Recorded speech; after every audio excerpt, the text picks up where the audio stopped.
Order, please. We'll now begin with the daily routine, beginning with presenting and reading of petitions. The Honourable Member for Pictou East. Thank you, Mr. Speaker. May I make an introduction before I table the petition? Granted.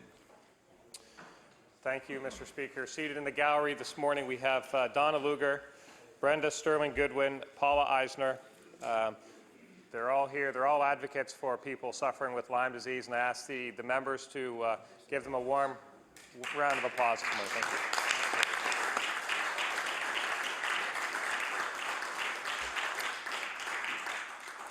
The Honourable Member for Pictou East. Thank you, Mr. Speaker. I beg leave to table a petition that has 2,349 signatures, and I have affixed my signature to it as well.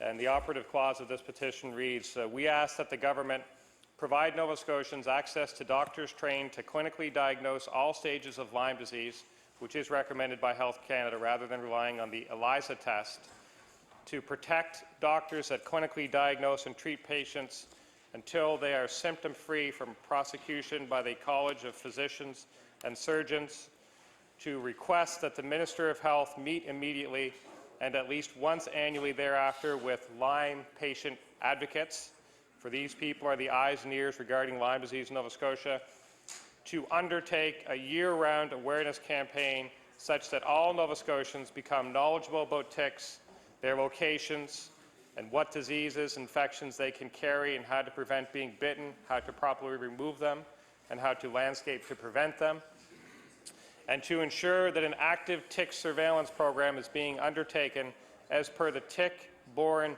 Diseases Response Plan, and that the residents have easy access to this information. Thank you, Mr. Speaker. I'll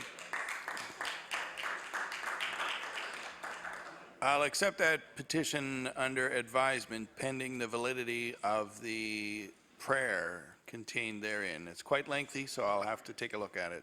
Thank you. We'll now move on to presenting reports of committees. Tabling reports, regulations, and other papers. The Honourable Minister of Justice. Mr. Speaker, in my capacity as the Attorney General, I hereby beg leave to table amendments to the Civil Procedures Rules.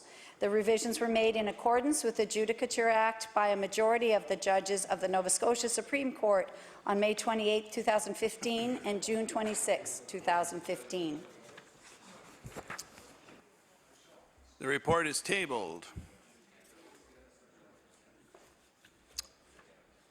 We'll now move on to the Honourable Minister of the Public Service Commission. Mr. Speaker, pursuant to Section 12 of the Surplus Crown Property Disposal Act, I beg leave to table the report under disposal of surplus Crown property for the fiscal year ended March 31st, 2015. The report is tabled. We'll now move on to statements by ministers. Government notices of motion. Introduction of bills. The Honourable Minister of Finance. Thank you, Mr. Speaker. Before introducing the bill, may I beg leave for an introduction? Permission granted. Mr. Speaker and colleagues, I'd like to direct your attention to the West Gallery, where we have a number of people interested in the bills about to be brought forward. From the Chartered Professional Accountants of Nova Scotia, Patty Towler, CEO, Bruce Densmore, Chair, and Dan Ingersoll, CPA, Nova Scotia's lawyer. From the Certified Management Accountants of Nova Scotia, Rodney Rudenheiser, CEO, and Joe Moore, the Chair. From the Institute of Chartered Accountants of Nova Scotia, Gordon Moore, CEO.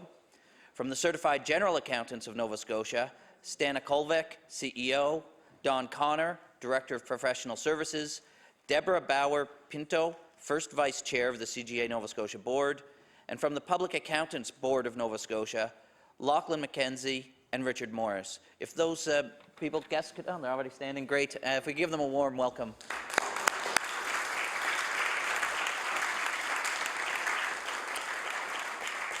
The Honourable Minister of Finance. Mr. Speaker, I beg leave to introduce a bill entitled An Act Respecting Chartered Professional Accountants of Nova Scotia.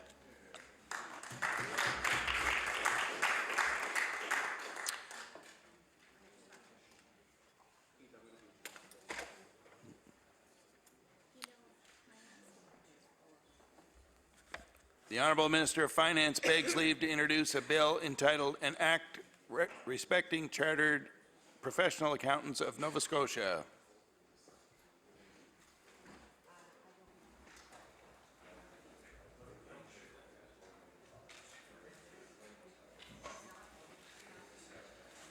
Bill 138, entitled An Act Respecting Chartered Professional Accountants of Nova Scotia. Ordered that the bill be read a second time on a future day.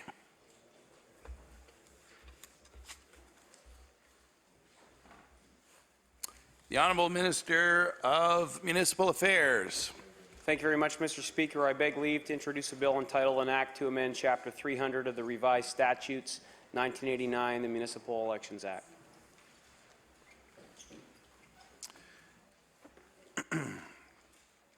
The Honourable Minister of Municipal Affairs begs leave to introduce a bill entitled An Act to Amend Chapter 300 of the Revised Statutes 1989, the Municipal Affairs Act.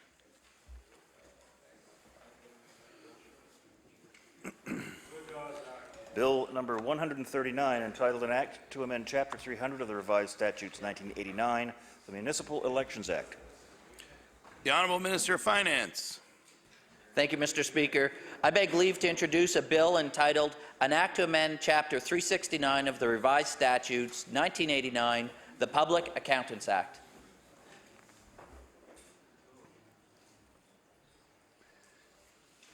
The Honourable Minister of Finance begs leave to introduce a bill entitled An Act to Amend Chapter 369 of the Revised Statutes 1989, the Public Accountants Act. Bill number 140, entitled An Act to Amend Chapter 369 of the Revised Statutes 1989, the Public Accountants Act. Ordered that the bill be read a second time on a future day.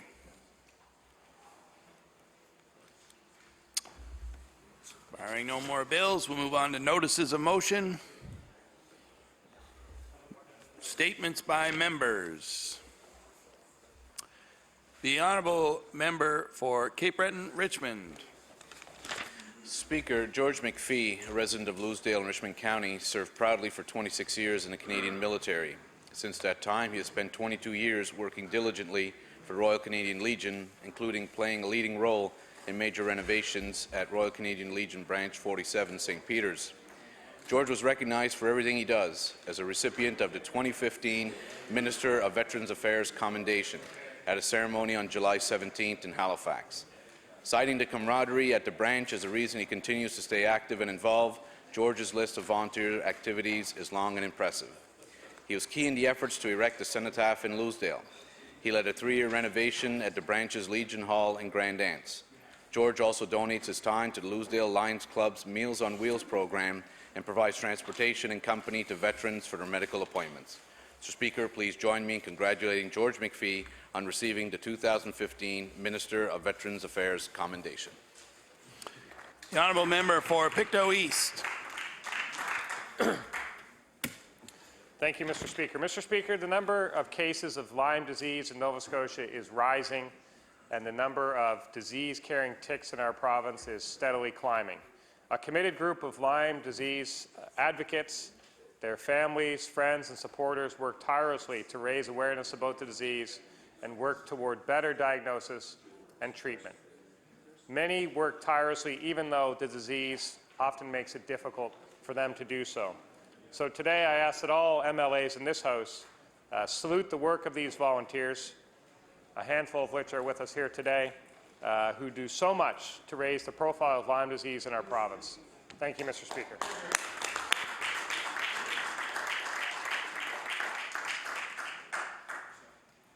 The Honourable Member for Cape Breton, Richmond. Mr. Speaker, Lardway's native Janelle Sampson finds herself at the very pinnacle of her journey as a figure athlete. On July 18th at the Rebecca Cohn Auditorium, Janelle won both the Masters Figure Short A and Open Figure Class A divisions at the 2015 Bikini figure, fitness, and physique national championship. Janelle has been working towards these goals for 10 years. Her first competition was also at the Rebecca Cone. A decade of hard work and determination has paid off in making her a double national champion. She's a testament to what can be achieved and a role model for those who want to compete or just become healthier. Janelle had been preparing for this event for roughly a year, and 16 weeks prior, her diet became much stricter and her exercise regimen much more intense. Mr. Speaker, please join me in congratulating Janelle Sampson on this impressive result at the National Championships. The honourable member for Sydney River Myra Lewisburg. Thank you, Mr. Speaker. Mr. Speaker, I rise today to recognize Riverview High School grade 12 student Kieran Johnson, who recently created a design on a red dress in memory of all missing and murdered Aboriginal women. Her dress is on display in the school, while several others are hanging from trees in front of the school. Kieran Johnson said she's glad to be playing a role in raising awareness about such an important issue. Riverview's art teacher, Diane Lewis, said she hopes bringing this project to Cape Breton raises awareness about the issue for both her students and the public. I want to thank Kieran Johnson and wish her all the best as she continues with her future education. Thank you, Mr. Speaker. The honourable member for Sackville-Cobequid. Thank you, Mr. Speaker. There are significant risks associated with P3 contracts and a litany of problems with public-private sector partnerships across Canada. Auditor Generals have said that, but we now know that the Premier's office own briefing notes outline the risks as well. The document raises significant concerns about the McNeil government's plan to outsource and privatize more government services. Order, please. Just want to remind the honourable member not to refer to the current government with the surname of the Premier. The honourable member for Sackville-Cobequid. Sorry about that, Mr. Speaker. About the Liberal government's plan to outsource and privatize more government services. The legacy of P3 contracts in Nova Scotia is one of short-term gains for Liberal governments and long-term pain for everyone else. Thank you, Mr. Speaker. The honourable member for Halifax Atlantic. Mr. Speaker, on October 26th, I was pleased to attend the Toonies for Change Appreciation Night along with Councillor Linda Mosier, the Northwest Rotary Club, participating vendors, and many volunteers and recipients of the proceeds from the lottery. Toonies for Change was started in May of 2014 by the Northwest Rotary Club of Halifax. This is a weekly 50-50 lottery that pays out 50% of its proceeds to the winner, 25% to the Rotary Club to support their many charitable endeavours, and the remaining 25% is shared among 6 Spryfield nonprofit organizations. The Appreciation Night brought together all of the people and organizations that make this lottery possible, from volunteers that collect the toonies each week and record the numbers, to the vendors that display the lottery boxes in their establishments. It was a great chance to meet all the people involved in the lottery and show our appreciation to everyone that makes this possible. Mr. Speaker, I'd like to congratulate the Northwest Rotary Club for all their hard work organizing and running this fantastic program that supports so many of our nonprofit organizations.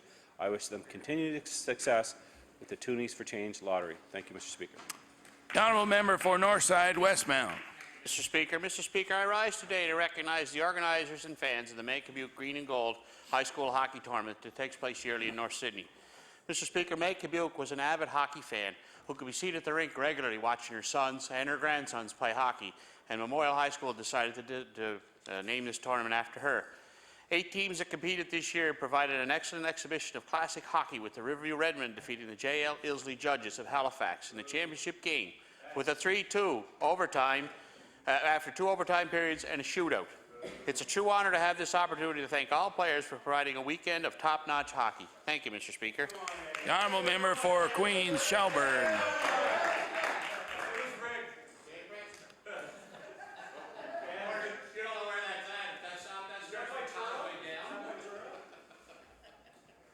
The honourable member for Queens Shelburne. Thank you, Mr. Speaker.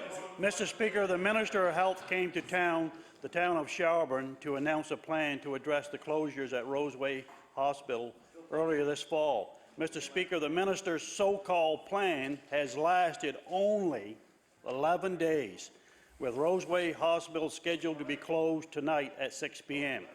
Mr. Speaker, under the Minister's watch, the people of Queens Shelburne have witnessed the healthcare service erode, and a road. Mr. Speaker, the creation of the Healthcare Super Board has stripped away rural Nova Scotia's voice about health care in the province. The minister has failed to keep Roseway Hospital open.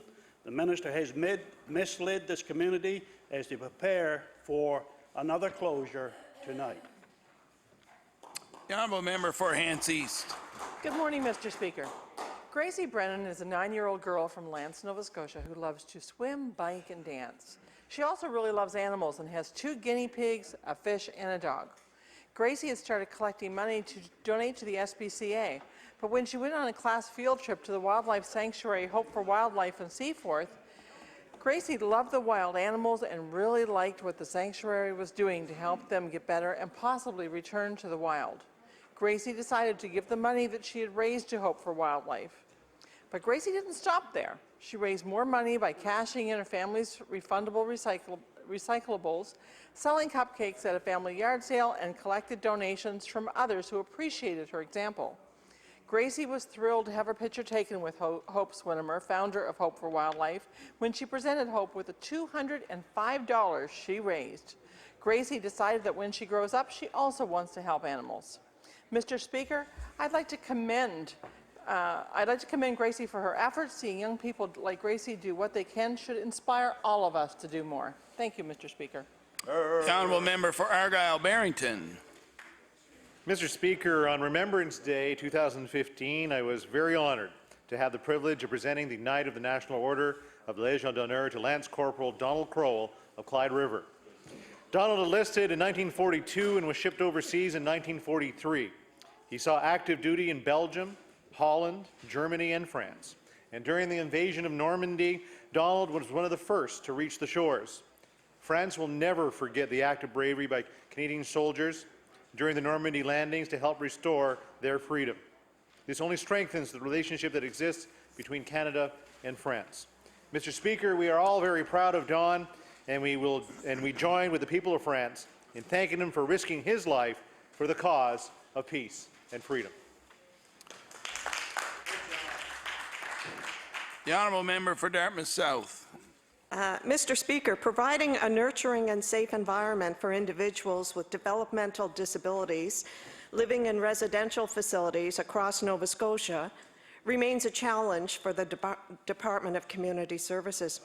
In a recent news story published by the Halifax Media Co-op, it outlines that in just the past 3 years, 76 allegations of abuse were found to have occurred within facilities for individuals with developmental disabilities across the province. These numbers are very concerning. There is a fear that residents, many with poor communication skills, face serious obstacles when attempting to report abuse. Mr. Speaker, simply responding to allegations of abuse is not enough. The department must be creating environments within these facilities where violence of any kind is stopped before it happens. The honourable member for Hammonds Plains Lucasville. Mr. Speaker, as Nova Scotia rebuilds, it is imperative that we act with purpose. We need to commit to taking a good look at ourselves in the mirror on a daily basis, identify our strengths, and decide how these assets can best add value to society. Throughout my life, I've had the opportunity to play many sports, and on most successful teams I've played on, we're able to commit to this. Every action you make it with a purpose, my coaches would say, which meant every time we stepped off the bench, we should be intentional about what we are trying to accomplish. The same can be said for everyday life in our respective communities. Take this weekend in Hammonds Plains, Lucasville, for example. The PTA at Hammonds Plains Consolidated is hosting their Christmas craft fair. Tassa and Bedford minor hockey teams are hosting fundraisers, and St. James Church is hosting an Advent wreath-building event. Mr. Speaker, with respect, I want to take this opportunity to encourage all members of this House. As we head home to our neighbours and loved ones this weekend, be mindful. As we attend our events in our respective communities, please act with a purpose. Thank you. The honourable member for Colchester Musquodoboit Valley. Thank you, Mr. Speaker. Mr. Speaker, on Thanksgiving weekend, several Colchester County hockey players representing Nova Scotia earned gold at the 20th Annual Atlantic Challenge Cup Tournament in Moncton. Gavin Hart, Riley McGuinness, and Hunter Martin played for the under-15 team that posted a 5-0 record in the tournament. Julia Scammell and Julia Schmidt, each having an assist in the championship contest, played for the under-18 girls division with a 4-1 record. Along with gold in these two divisions, Nova Scotia took home silver in both the male under-14 and female under-16 divisions. The Atlantic Challenge Cup saw a total of 16 teams in the 4 age divisions, representing the provinces of Newfoundland, Labrador, Prince Edward Island, Nova Scotia, and New Brunswick. Congratulations to our Colchester County players and to all participants in the tournament. Thank you, Mr. Speaker. The honourable member for Truro, Bible Hill, Millbrook, Salmon River. Thank you, Mr. Speaker. Earlier this week, Statistics Canada released a report that for the first time ever had a complete analysis of homicides and Aboriginal identity. According to this report, Aboriginal people were about 6 times more likely than non-Aboriginal Canadians to be victims of homicide. Sadly, these numbers confirm what many advocates and activists have been telling us for years. Mr. Speaker, First Nations people make up just 5% of our population in Canada, but are drastically overrepresented as victims of violent crime, including sexual assault and homicide. I urge all levels of government to take notice of these jarring statistics and call on the federal government to consider starting an inquiry to look more deeply into the challenges facing Aboriginal men in our country, as well as the missing and murdered Aboriginal women. Thank you. The honourable member for Lunenburg. Thank you, Mr. Speaker. The professionals in our healthcare system work extremely hard to provide us with the care we need to be happy, healthy Nova Scotians. They also work very hard to keep themselves safe from workplace accidents, and they have been doing a fine job. Lunenburg's Fishermen's Memorial Hospital, along with hospitals in Bridgewater and Liverpool, recently became the first in the province to receive WCB safety certification. The trio of hospitals received the certification following a year-long audit by ENNIS Security Services. Maintaining a safe working environment in our hospitals is key to providing good services to Nova Scotians. Mr. Speaker, I wish to take this time to congratulate Fishermen's Memorial Hospital on this fine achievement. Thank you, Mr. Speaker. The honourable member for Pictou West. Thank you very much, Mr. Speaker. Mr. Speaker, I'm pleased to rise and congratulate the organizers of the 55-plus games that were held in Pictou County in September. They did an outstanding job representing the rich and diverse culture of Pictou County at the opening ceremonies, which featured First Nation dancing, Highland dancing, African drumming, and fiddle numbers. More than 750 people from across Nova Scotia registered for the Games. 170 of the participants were from Pictou County, which was an increase from only 6 in the 2013 Games. The 55-plus Games are a great way for Nova Scotians to stay involved with physical and social activities. This will have a positive long-term effects on physical, mental, and emotional health. Once again, I'm pleased to congratulate and thank the organizers of the 55-plus Games for their dedication and hard work in making the Games a success. The honourable member for Chester St. Margaret's. Thank you, Mr. Speaker. Mr. Speaker, the perils of privatization have cost taxpayers billions in other provinces such as British Columbia and Ontario. Take Ontario, for example, where the most expensive P3 hospital in the province was built at double the cost of a public build. Remember the devastating Walkerton water scandal with 7 lives lost, or the Highway 407 giveaway, to name only a few.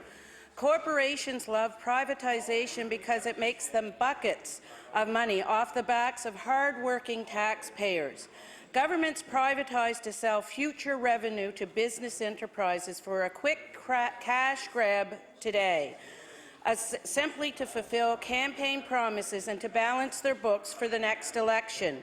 You cannot guarantee lower costs and better services when profits are part of the deal. This Liberal government has preached against corporate giveaways, yet they're willing and anxious to put taxpayers' money into large corporations for their own political advantage. Shame, Mr. Speaker.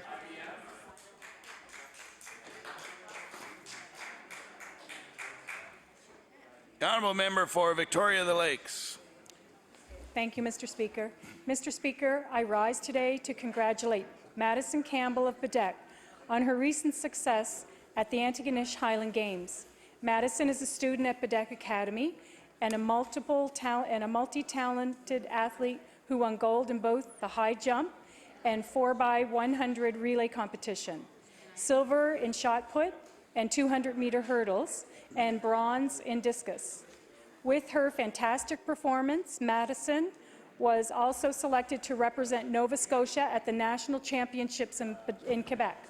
Madison also received the Ron Flaherty Scholarship Athletic Award. The award recognizes the top male and female athletes throughout the province who have a minimum academic average of 85% and who have represented their school in athletic competition.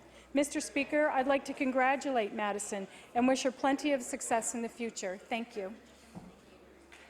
The honourable member for Kings North. Mr. Speaker, I rise today to inform the House of Assembly about the annual exhibit hosted by Kentful's Valley Waste Resource Management Team. It is an innovative event that showcases art created by using repurposed unwanted items that have been left at the curbside for pickup.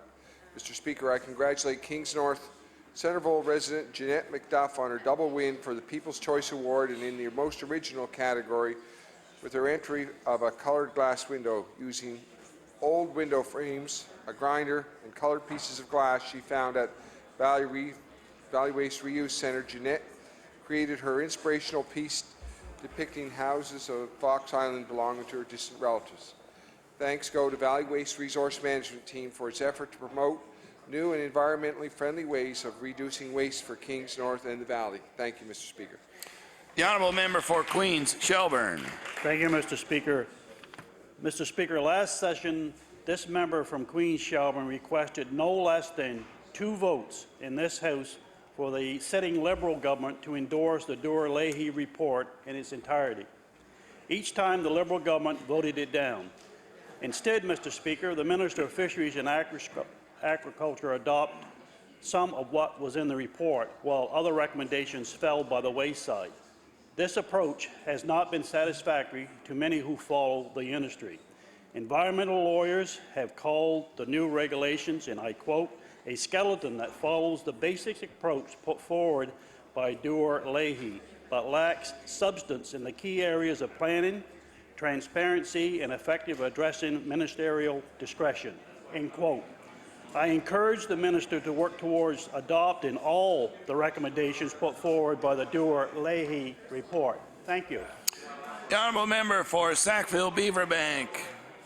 Mr. Speaker, I'd like to take the opportunity to recognize the Brown Hall. Order, please. The honourable member for Sackville-Beaverbank has the floor. Mr. Speaker, I would like to take the opportunity to recognize the Brown Hall. The Brown Hall is a not-for-profit community center in Beaverbank that throughout the week puts on various activities for seniors and others in the community. Mr. Speaker, the Brown Hall operates solely on the donations that those who can partake in the events that are held there. The Brown Hall serves a weekly meal every Tuesday. There is no set fee for the dinner. However, it is asked that a donation of $5 be made or whatever can be afforded. If any person cannot afford their meal, they are not turned away. Mr. Speaker, I had the opportunity to witness the wonderful work being done there when I helped out at the Thanksgiving dinner this past October. It was a comfort to see my constituents of Sackville-Beaverbank taking a positive stance to help those who find it difficult to help themselves. Mr. Speaker, I'd like to acknowledge Kathy Fougier and her many volunteers that are faithfully committed to the Brown Hall and who have... Order, please. Time allotted for the member statement has expired. The honourable member for Pictou Centre. Thank you, Mr. Speaker. Mr. Speaker, I wish to express my gratitude to the town of New Glasgow and the Pictou County Sports Heritage Hall of Fame for recognizing, hosting, and honouring the 64-65 Maritime Senior Hockey Champions in the Glasgow Rangers. The Rangers were inducted into the Sports Hall on Friday, November the 14th. Unfortunately, the team's playing coach, Fleming McCall, passed away 3 weeks prior to the induction. McCall, a prolific NHL scorer, played on 2 Stanley Cup winners with the Toronto Maple Leafs prior to being traded to the Boston Bruins, where he became a valuable member of that team. Several local players joined their teammates in Glasgow from other areas of Canada for the induction. A big thank you to all the organizers of this event. Thank you, Mr. Speaker. The honourable member for Dartmouth South. Mr. Speaker, when asked about how it is possible that Nova Scotia has one of the highest rates of child poverty in Canada, the Minister of Community Services deflected the question and responded by stating that she is, in quote, encouraged by the recent announcements coming from the federal government, end quote. I'm hoping that our new federal government will assist the Minister of Community Services, and that is in lifting countless children out of poverty.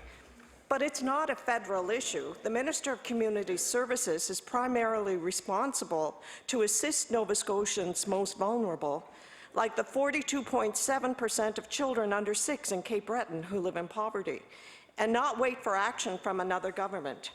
Mr. Speaker, Nova Scotians are looking to the Minister to be a leader on issues of poverty. The honourable member for King South. Thank you, Mr. Speaker. Mr. Speaker, I am happy to recognize a remarkable business that has operated for 60 years and employed 4 generations. GR Saunders Limited began with Ray Saunders, a traveling giftware salesman who put the Nova Scotia tartan on Royal Alderley bone china. Today, Saunders Tartans and Gifts in New Minas supplies almost all of the Scottish shops in Canada. Mr. Don Saunders, Ray's son, began working in the shop at 10 years of age, and his sister Mary worked with him until her retirement. Don's daughter Nancy is now in charge of promotional sales, and Nancy's 16-year-old daughter has begun working part-time. The Annapolis Valley recently celebrated the production of our very own tartan, and it was Don Saunders who arranged for its weaving in Scotland. Mr. Speaker, on behalf of the Nova Scotia House of Assembly, I would like to congratulate and thank the Saunders family for 60 years of business in the Annapolis Valley. Thank you, Mr. Speaker. Honourable member for Pictou West. Mr. Speaker, I am honoured to rise and congratulate Ms. Tanya Prisk on being recognized as one of Canada's most influential women in leadership and the advancement of women in business. Diversity Canada magazine placed Tanya on its annual top 10 list of Canadian women who have taken the lead in advancing the status of women, Aboriginals, visible minorities, the disabled, and the LGBTQ community. The 10 women were chosen from 87 nominations based on criteria that included proven leadership, achievements, volunteerism, and innovation. Tanya currently serves as the Executive Director of the Centre for Women in Business in Halifax and is passionate about supporting the growth and development of women-owned businesses. Mr. Speaker, I congratulate Tanya for this prestigious recognition and thank her for her work in supporting women. The honourable member for Cole Harbour Eastern Passage. Thank you, Mr. Speaker. On October 17th, I hosted, along with Fisherman's Cove, an event called Meet Your Farmer. The purpose of this event was to showcase agriculture in Nova Scotia and to support buying local. The idea started with a healthy community breakfast supported by Select Nova Scotia and Nova Scotia Eggs, but quickly grew into a full-day event, ending with a wine and cheese with Yost Winery as its sponsor. The daytime event had local vendors, information booths, live cooking displays. There were activities for the children consisting of petting zoos, bouncing castles, face painting, and a craft with alpaca hair. The whole day was a huge success, and thank you to the many volunteers that helped. The plan is to make this event an annual one to celebrate agriculture in Nova Scotia. Thank you. The honourable member for Sydney River Myra Lewisburg. Thank you very much, Mr. Speaker. Excuse me. Mr. Speaker, I rise today to congratulate the Malcolm Monroe Girls A volleyball team on recently winning gold at a tournament recently held at Whitney Pier Memorial Junior High. This win was the 3rd consecutive gold medal victory for the team this season. The Malcolm Monroe Girls A volleyball team is led by Coach Jacqueline Kennedy and assistant coach Michaela Townsend. I take great pleasure in congratulating each and every player on the Malcolm Monroe Girls A volleyball team and wish them all the best as they pursue their education and their sport. Thank you, Mr. Speaker. The honourable member for Chester St. Margaret's. Thank you, Mr. Speaker. Mr. Speaker, the current Minister of Business is continuing to evade and avoid the issue of high-speed internet in rural Nova Scotia. When asked in this House on November 20th, the Minister was careful to acknowledge the importance of the issue, but failed to recognize it as an essential service or outline exactly what he's doing to expand the service. We all know it's easier to blame others for our own failings, but people who live in rural Nova Scotia recognize an excuse when they hear one. Nova Scotians are tired of this minister's inaction. People living in rural Nova Scotia deserves to get an actual plan to bring this essential service to each and every corner of our province. Thank you, Mr. Speaker. The honourable member for Waverley Fall River Beaverbank. A good news story, Mr. Speaker. Oldfield Consolidated was one of the 5 schools in a daycare that participated in the Nourish Your Roots project through nourish.ns. aimed at getting healthier foods into schools. In a 2-week period, students raised $8,000 for their school and $16,000 for the 3 farm groups that were participating. At Oldfield, students sold 159 boxes of food at $30 each, with $10 from each box going to the school. Oldfield School has 130 students and were delighted to sell more boxes than they had students. Through this program, the students learned about farming, agriculture, produce, and that it is all local. Principal McGilvery said it was fantastic to be involved, and the school is open and more happy to be involved in the future Nourish Your Roots projects. Thank you, Mr. Speaker.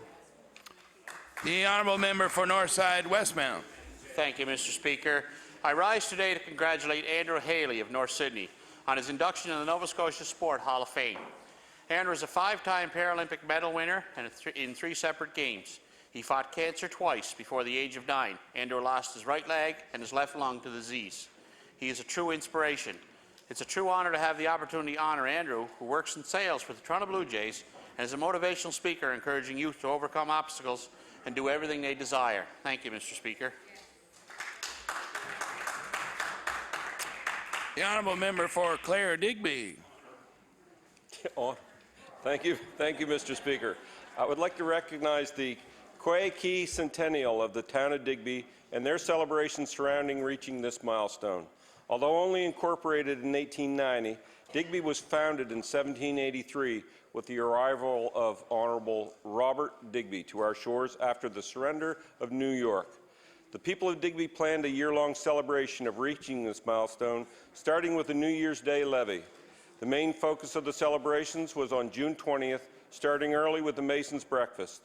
The rest of the day was filled with lots to do, including the Spring into Summer trade show, the Learning Grove Summer Fair, the unveiling of the town clock and the Digby Historical Mural, and a rather loud Nova Scotia town crier competition. In addition to the Quay Key Centennial activities, our July 1st barbecue, Lobster Bash, Scallop Days, and Wharf Rat Rally were extra special in recognition of the year. So, as the year winds down, I would like to say happy 125th to the town of Digby. We can be so proud of its past and expect great things in the future. Thank you, Mr. Speaker. The honourable member for Pictou Centre. Mr. Speaker, for many years, the Pictou County Injured Workers Association has fought for fairness for injured workers and their families. The association advocates for fair benefits and treatment of all injured workers and are passionate about the need for change in the WCB system. They took the Liberal Party at its word when they said in an election questionnaire that reform was needed at WCB. Pictou County injured workers are now disappointed to learn that the questionnaire was an election promise that this government does not intend to fulfill. Mr. Speaker, the Pictou County Injured Workers Association wants fairness and quality service delivery so that their members can live with dignity. Today, I salute the organization and the good work they do.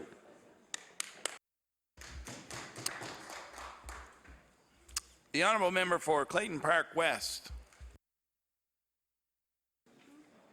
Thank you.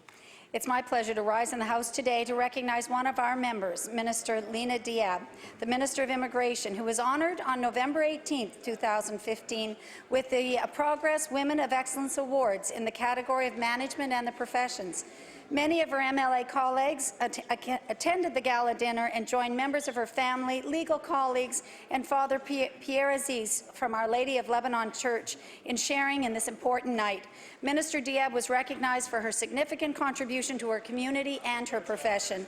I've had the pleasure of knowing Minister Diab for many years, and I know she is always willing to step up and take on challenges, which is what she has done in her legal career and continues to do in her role as Minister of Immigration. Minister Diab has a strong foundation based on her belief in the importance of family, faith, and her supportive network within the Lebanese community and the legal community, both of which she has generously supported in volunteer roles over the years. I ask the members of this House of Assembly to join me in congratulating Minister Diab on receiving this prestigious award.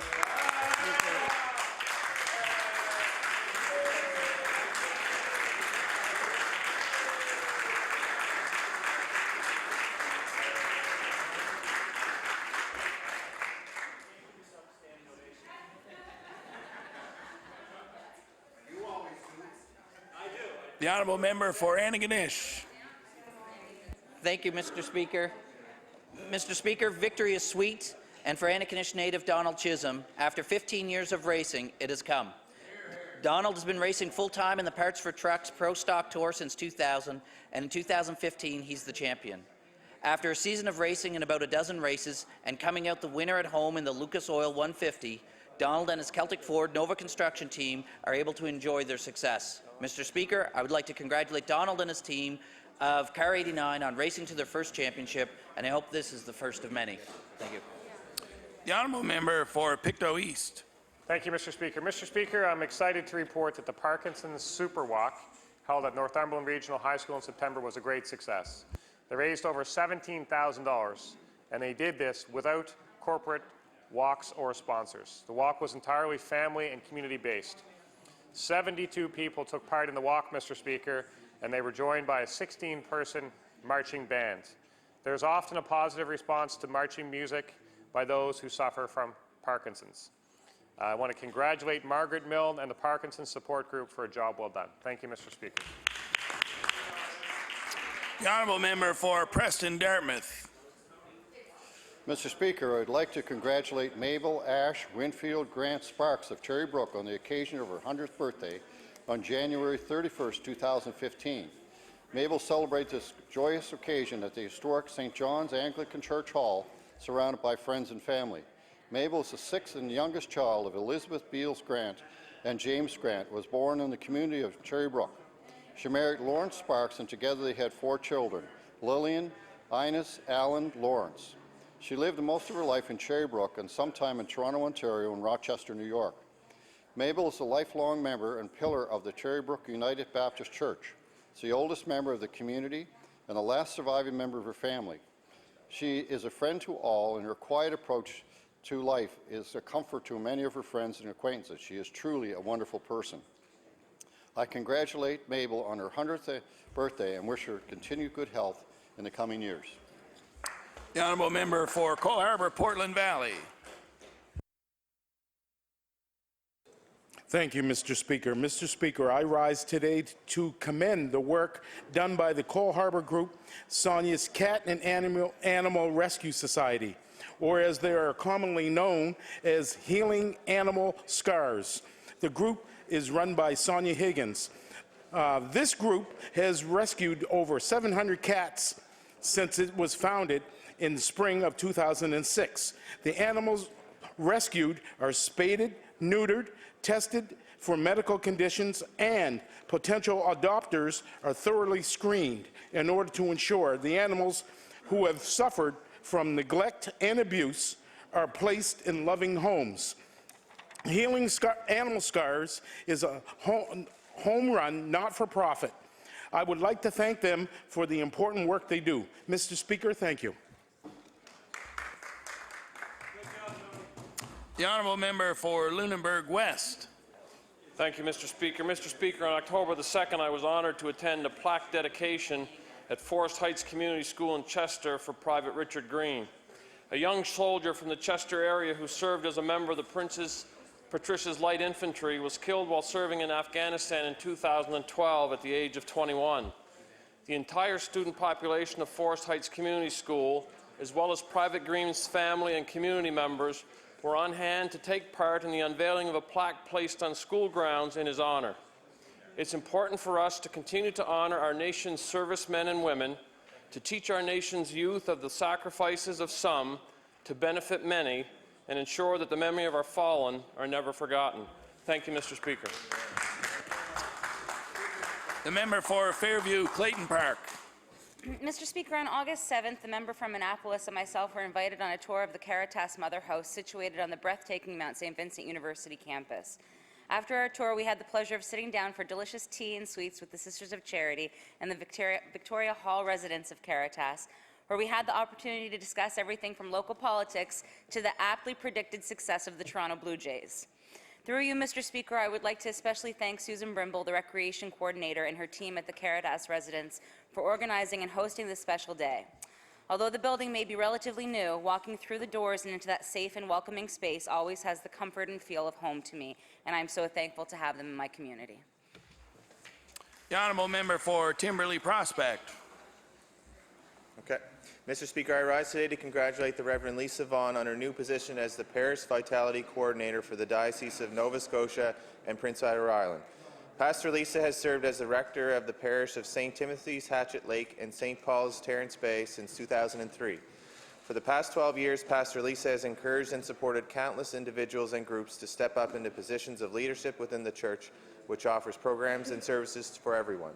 Pastor Lisa embraces technology and even holds a special service to bless handheld devices each year. The church is totally inclusive, offering weekly Jesus and Jeans rock music services that appeal to all ages. I would like the members of this Nova Scotia House of Assembly to join me in wishing Pastor Lisa great success in her new position.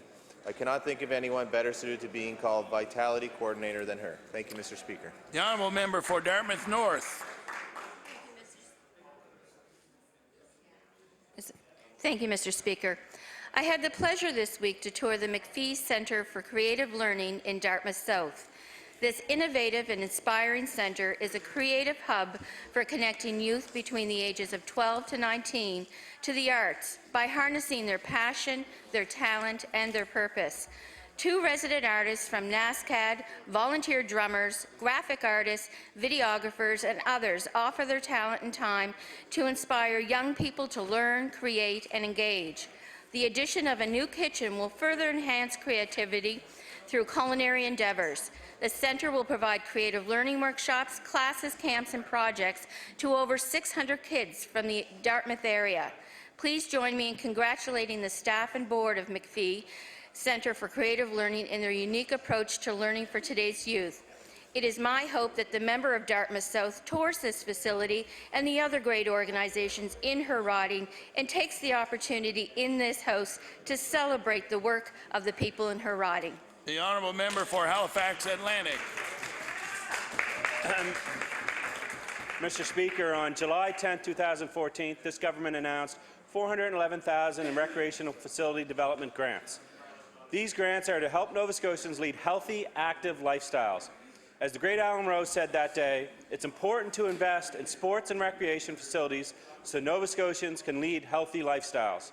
Mr. Speaker, $100,000 of that grant was given to the Dartmouth Skateboard Coalition Society for a much-needed skateboard park in Dartmouth South. Mr. Speaker, this member statement is to highlight the greatness of former MLA Alan Rowe and that positive things are indeed happening in Dartmouth South. Thank you. The honourable member for Fairview Clayton Park. Thank you, Mr. Speaker. Our government is working hard to provide young Nova Scotians with the best education that they can get. We are improving education by creating an action plan to modernize the education system over the next 5 years that will address the challenges and concerns brought forward by Nova Scotians. In December 2013, the Department of Education announced it would increase capital repairs funding by $9 million for a total of $15 million for smaller projects such as window replacement and roof repairs. Bel Air Elementary School and South Woodside School in Dartmouth will benefit from these capital repairs. Furthermore, the Education and Early Childhood Development Minister previously announced that the sites for a new high school and primary to grade 9 school for the Halifax Regional School Board. A new P-9 school will replace aging Southdale North Woodside and Prince Arthur Junior High in Dartmouth South, bringing the students and the community together under one roof. It will be built on the former junior high school property. Through you, Mr. Speaker, I want to thank the Minister for her hard work, and I want to recognize the efforts of our friend and colleague Alan Rowe for all of his advocacy on this. The Honourable Government House Leader. Speaker, with the consent of the House, could we revert back to government notices of motion? Is it agreed? It is agreed. The Honourable Minister of Education. Thank you very much, and I appreciate the cooperation. Mr. Speaker, I hereby give notice on a future day I shall move the adoption of the following resolution. Whereas students and teachers from more than 235 schools across the province are here in Halifax today to celebrate We Day, and whereas We Day Atlantic Canada is bringing student leaders together to celebrate how they are affecting positive change in our world through impressive and significant accomplishments, such as the students at Riverside Education Centre who raised money to build a school in Haiti, or the students, staff and families from Dwight Ross Elementary, St. Mary's Elementary, Pine Ridge Middle School, Berwick and District School, and West Kings, who collected 2,610 pounds of food to stuff a bus and needed a second bus to hold it all. And whereas children can and are making a difference, and in many instances are inspiring adults to take a stand on a global or local issue.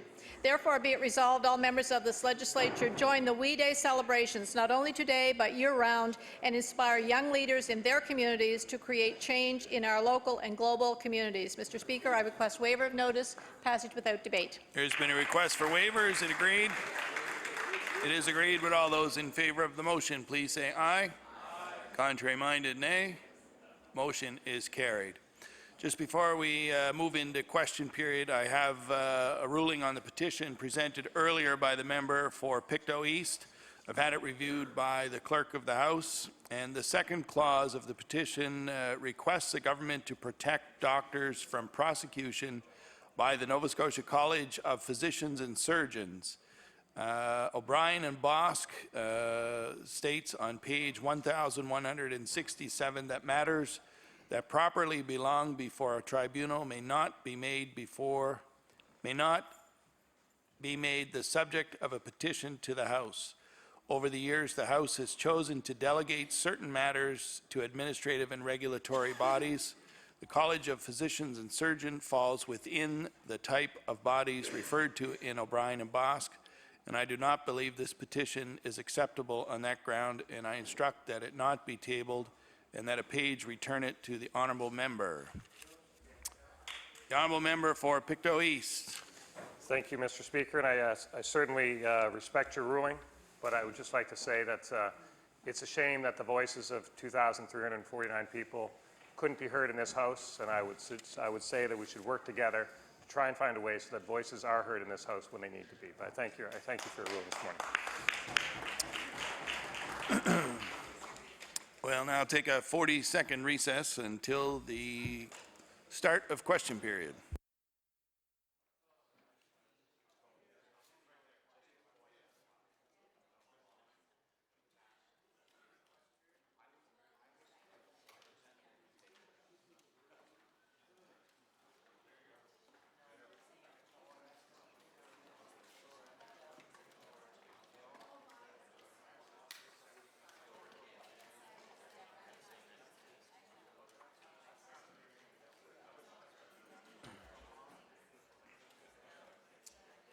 Order, please. We'll now move on to oral questions put by members to ministers. The Honourable Leader of the Official Opposition. Thank you, Mr. Speaker. My question is to the Premier.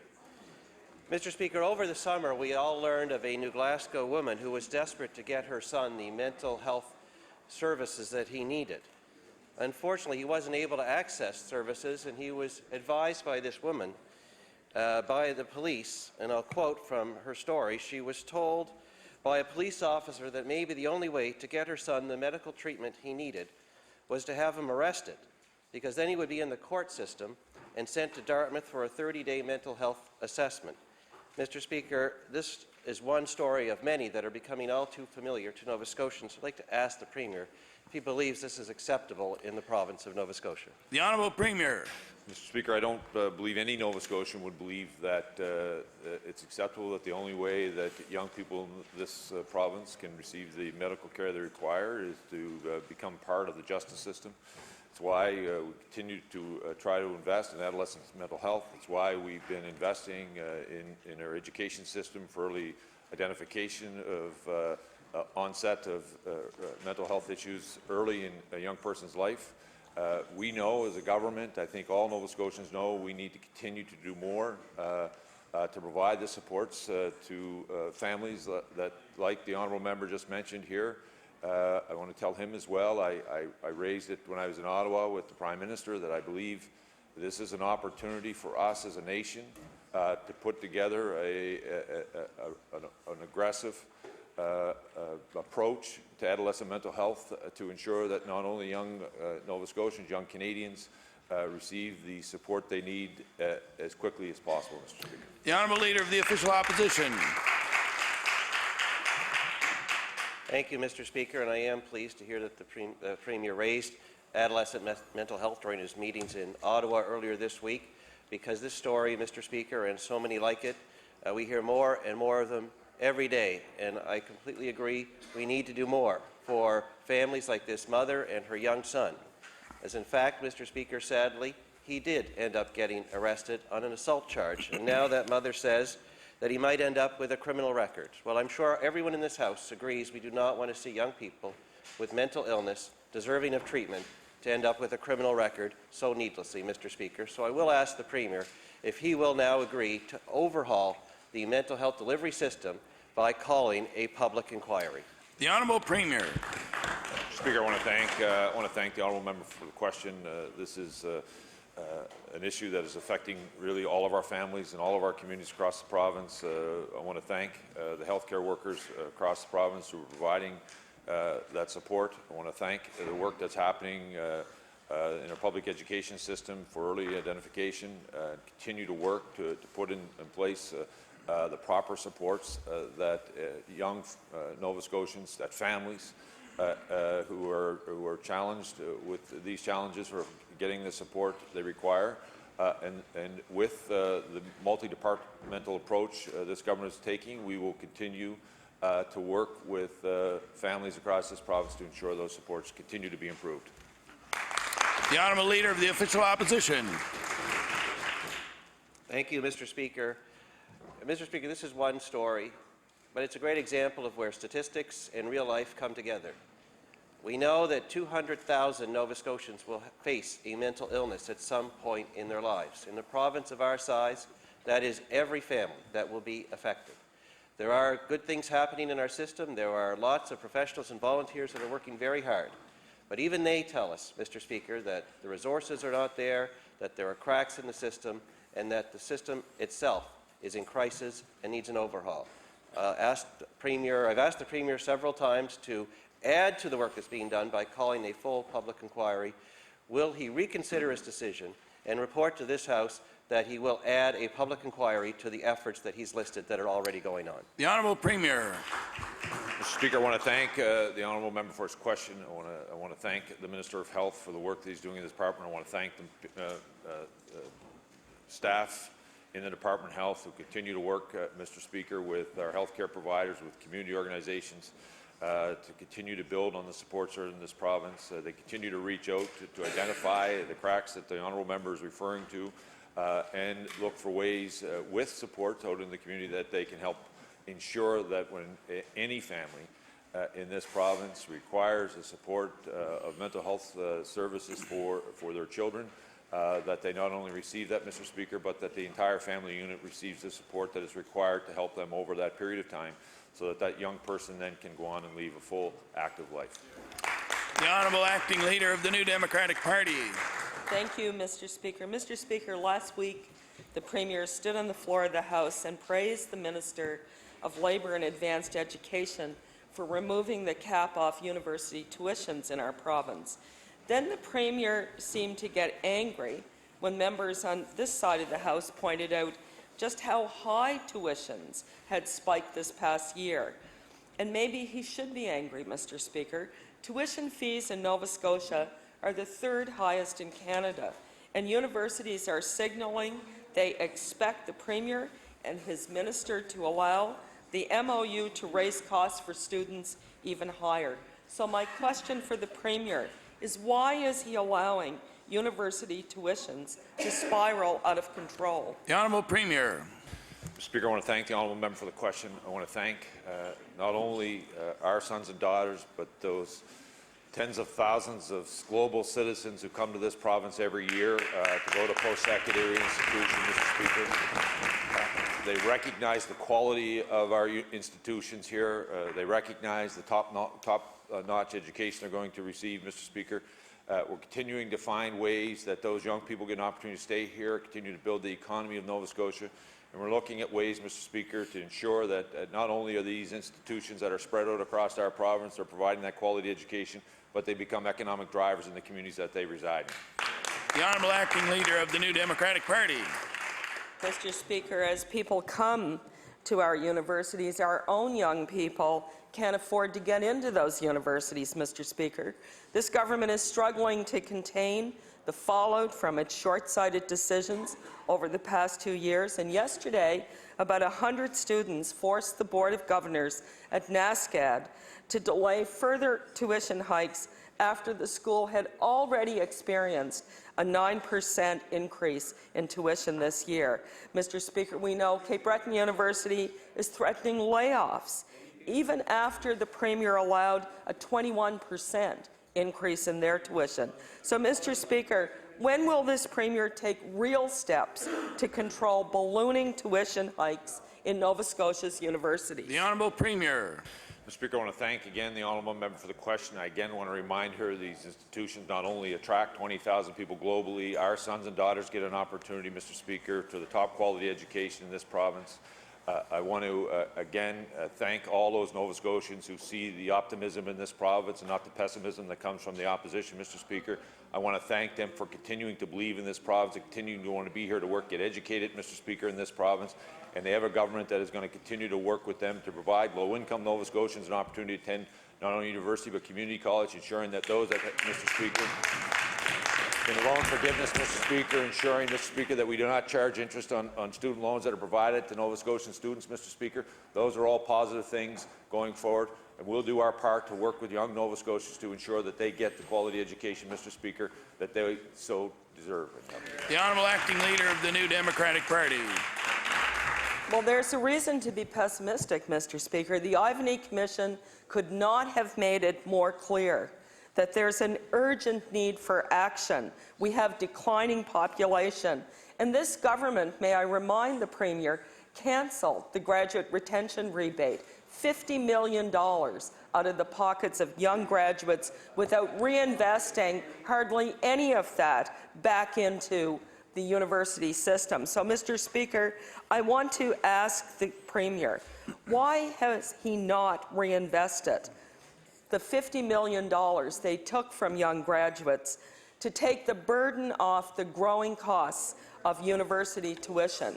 The Honourable Premier. Mr. Speaker, I want to thank the honourable member for the question. It gives me an opportunity to talk about our Graduate Opportunities Program, Mr. Speaker. Mr. Speaker, where we work with employers to provide opportunities for those graduates, Mr. Speaker, that the honourable member is referring to. I want to thank the great work that's being done by the Apprenticeship Board, providing more opportunities for young people in this province, Mr. Speaker, to get an opportunity here at home after, Mr. Speaker, they complete their education. Unfortunately, Mr. Speaker, the only pessimist in this province is sitting in the NDP, Mr. Speaker, because I'm going to tell you, young person after young person is looking for opportunity in this province, Mr. Speaker, and they are finally glad to have a government that is wanting to partner with them and provide them opportunities, not only to go to work for someone else in this province, Mr. Speaker, but to drive their own job opportunity and create their own job here in Nova Scotia. Create a small business, Mr. Speaker, which that government is opposed to. The Honourable Member for Pictou East. Thank you, Mr. Speaker. My question is for the Minister of Health. There are certainly some doctors in the province that will properly diagnose and treat Lyme disease, but there are many that do not properly diagnose or treat Lyme disease, either because they're not properly educated or they're fearful. So when, Mr. Speaker, when doctors' hands are tied or they're not properly educated, Nova Scotians suffer. And if we have Nova Scotians that aren't getting the proper diagnosis, clinical diagnosis and treatment that they deserve, it's a concern to all Nova Scotians. So my question today for the Minister is, does the Minister believe that there are doctors in the province that are not properly prepared or are afraid to properly diagnose Lyme disease? The Honourable Minister of Health.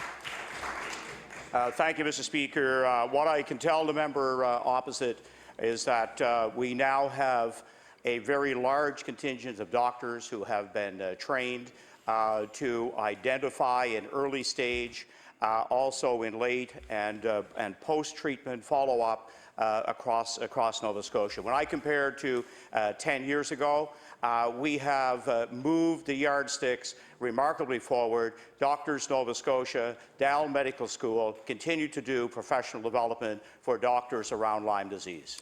The Honourable Member for Pictou East. Thank you, Mr. Speaker. And more doctors being properly prepared is a good thing. And but we need to keep pushing that yardstick further and further. So my question today for the minister is, we have a strong group of advocates in this province, very well organized, very well educated, and I think they could bring good insight to the department. So my question is, would the minister commit to meeting with the group of advocates now as soon as possible, and then setting up a system where the minister and the department meet annually with the Lyme disease advocacy group so that they're sharing information and making sure that the department is hearing what they have to say? The Honourable Minister of Health.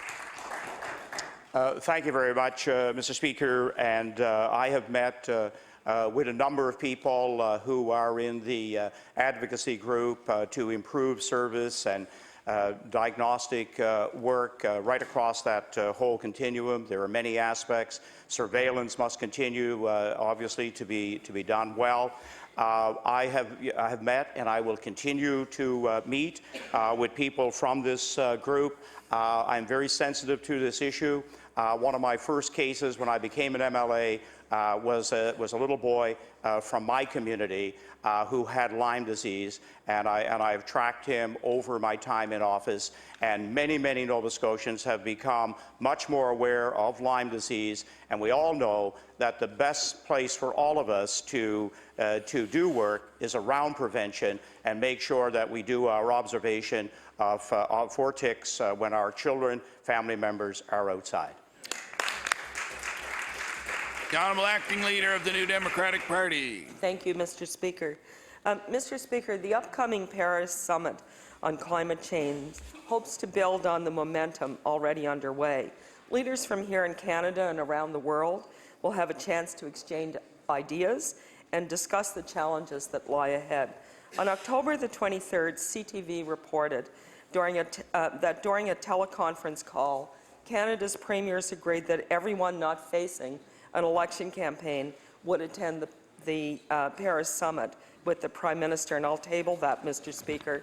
So I want to ask the Premier if he could tell us why he's chosen not to attend the Paris Summit with the Prime Minister and other First Ministers from across Canada. The Honourable Premier. I want to thank the Honourable Member for the question, Mr. Speaker. When the Paris Summit starts, the opening few days is for national governments. The Prime Minister will have a role, Mr. Speaker. We as provinces, for the purposes of that summit, are considered subnational governments. Our role takes place later in December 4th, 5th, and 6th, where the Minister of Environment will be going representing the province, Mr. Speaker. I had an opportunity to sit down with Canada's Prime Minister and First Ministers to talk about this issue last week. Very clearly laid out the great work that has been happening in this province, Mr. Speaker, when it comes to ensuring that we reduce our carbon footprint. We're going to continue to do that. I asked the Prime Minister and fellow premiers that this issue, while it is a national issue and the federal government has a role in it, provinces who've already been doing great work over the last number of decades need to make sure we're credited for that and not penalized when it comes to any public policy position that we make. And I'm going to continue, Mr. Speaker, to make sure that Nova Scotia is represented on this issue. The Honourable Acting Leader of the New Democratic Party. Thank you, Mr. Speaker, and I want to thank the Premier for his response. And I would agree that a lot of good work has already gone on, Mr. Speaker, but I think we would all agree that the momentum needs to continue. Climate change is not something that's going to happen. It's something that's happening right now. And many people are feeling the impact and are concerned about it. So therefore, Mr. Speaker, I would like to ask the Premier, during the First Minister's meeting, what were some of the ideas and concerns he shared with the Prime Minister with respect to what Nova Scotia will be doing to continue the momentum that's already underway? The Honourable Premier. Thank you, Mr. Speaker. I want to thank the honourable member for the question. What I had told the Prime Minister, and I told other premiers across the country, that we have a tremendous opportunity in Canada because of our natural resources that we have, natural assets. I spoke to the Prime Minister about building an electricity grid across this country that's connected from province to province to province, that we can then be able to build on some of the hydroelectricity projects, Mr. Speaker, that are able to happen. For example, in Newfoundland and Labrador, as a Gull Island project, which is bigger than Muskrat Falls, that not only would it provide opportunities here in our region, Mr. Speaker, but I believe could help solve some of the issues across the country. I've talked to the Prime Minister about investing in innovation, because I can tell you, Mr. Speaker, if we don't harness the Bay of Fundy, our children will. We need to be able to have that opportunity to share that clean energy, Mr. Speaker, not only in our own region, be able to export some of that energy to provide opportunity. So at the same time, through innovation, Mr. Speaker, as we're driving down our carbon footprint, we're also providing good opportunities in this province. We just need help from the national government to recognize, Mr. Speaker, our power rates are reflecting the fact that Nova Scotians have already invested a substantial amount of money when it comes to changing climate change. We just need to make sure they're not penalized twice. The Honourable Leader of the Official Opposition. Thank you, Mr. Speaker. We now know that the Auditor General is going to look into the way this government hands out personal services contracts, saying he will take a preliminary look at how $5 million in government-issued contracts are being awarded. Mr. Speaker, the minister responsible for the Public Service Commission says, and I quote, "Actually, there are bigger fish to fry." Obviously, he doesn't think this is worth taking a look at, but the Auditor General does, Mr. Speaker. So I'd like to ask the Premier, does he agree with the Minister of the Public Service Commission that the way the government hands out personal services contracts is so insignificant that it's not worth a look? The Honourable Premier. I think, Mr. Speaker, if he listened, the honourable member or the minister actually said he looked forward to having the AG review these, scrutinizing, Mr. Speaker. I want to remind the honourable member it's not only government, Mr. Speaker. He'll be looking at the ones his caucus has hands out, Mr. Speaker. He'll be looking at all the service contracts in this province, Mr. Speaker. Unless the honourable member wants us to put everybody in the public service, we need to have employment contracts, Mr. Speaker, so that we can hire people to be able to do the work in this province. And the Auditor General will have a review at not only what this caucus does, but he'll review what that caucus is doing as well. The Honourable Leader of the Official Opposition. Well, actually, Mr. Speaker, he did say that he thought there were bigger fish to fry. That's not our view. He's welcome to look at whatever he wants as far as we're concerned. But, Mr. Speaker, the concern that the Auditor General expressed in looking into public personal services contracts comes from the record of this government, where they handed out a contract at Glennie Langell in the Protocol Office, previously a member of the Public Service, but no longer.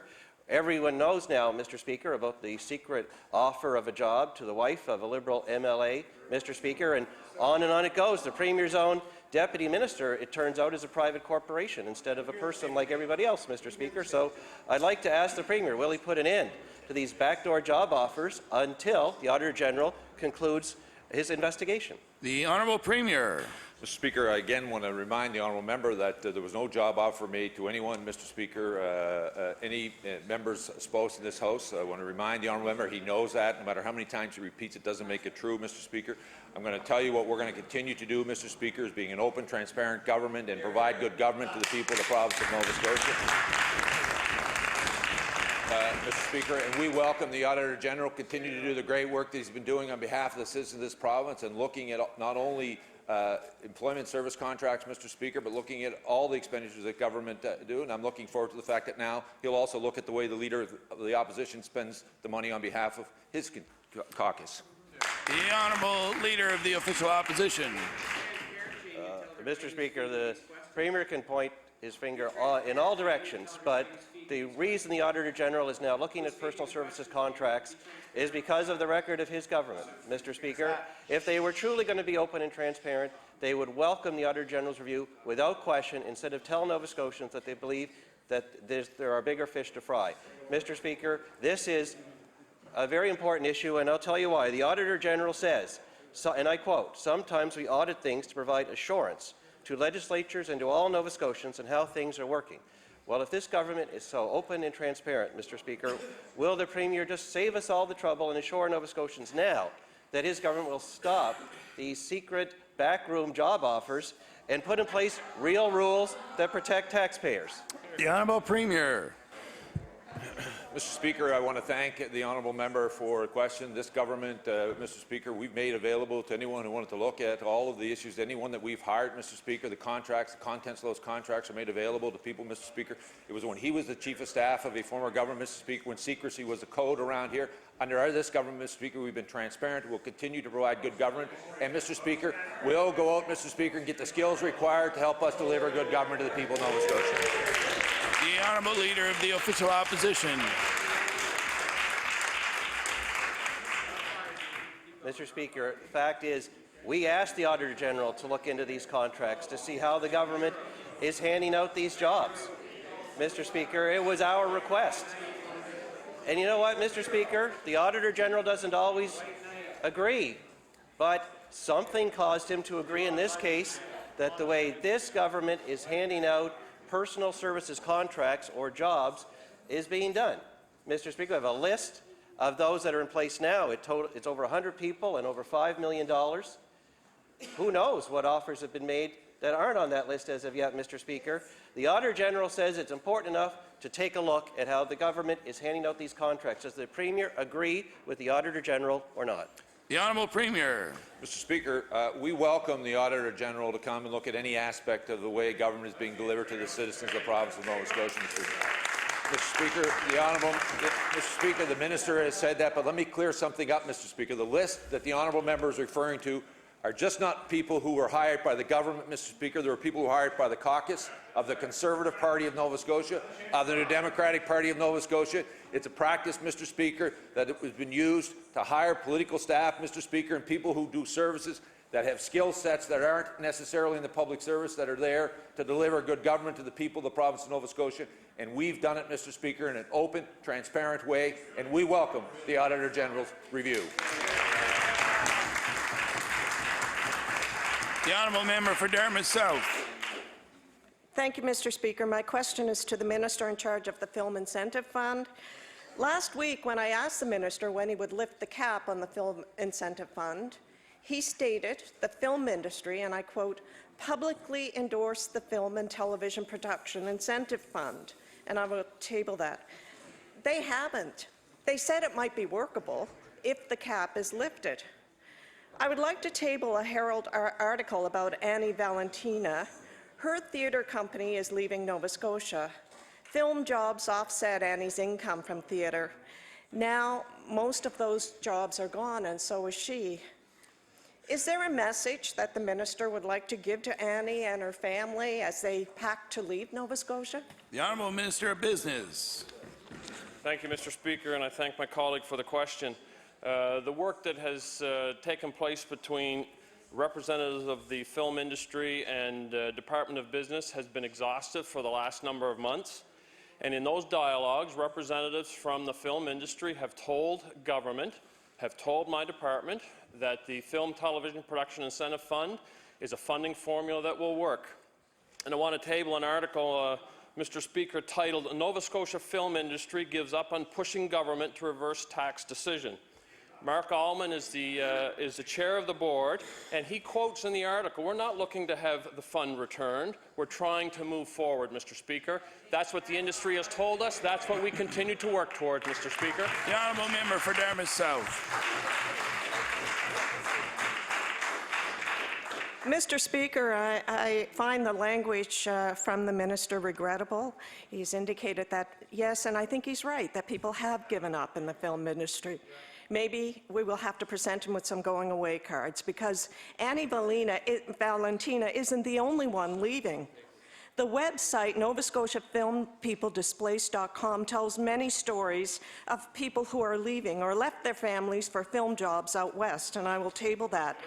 Script supervisor Zoe Bizio, 33 years old, has moved to Toronto. Makeup artist and costumer Candice Naughton, 27 years old, has moved to Vancouver. Stunt woman Melissa Kelly. Does the member have a question? The question is, when will the minister lift the cap to ensure the first-come, first-served Film Incentive Fund doesn't send more Nova Scotians packing? The Honourable Minister of Business. Thank you, Mr. Speaker. I'm really surprised by the questions from the member. If she had engaged the industry and industry representatives, she would know where the industry is moving, where the industry is going. Mr. Speaker, I want to table another article from the Canadian Press, Mr. Speaker, from the Canadian Press on July the 19th, 2015. Order, please. The Honourable Minister of Business has the floor. The caption is titled, "Film Producer Says Nova Scotia Incentives Are Workable for Industry." This is a prominent international producer, Mr. Speaker, who has said that the Film Television Production Incentive Fund in Nova Scotia is workable. We continue to work with the industry, Mr. Speaker. We continue dialogue in a constructive, positive manner.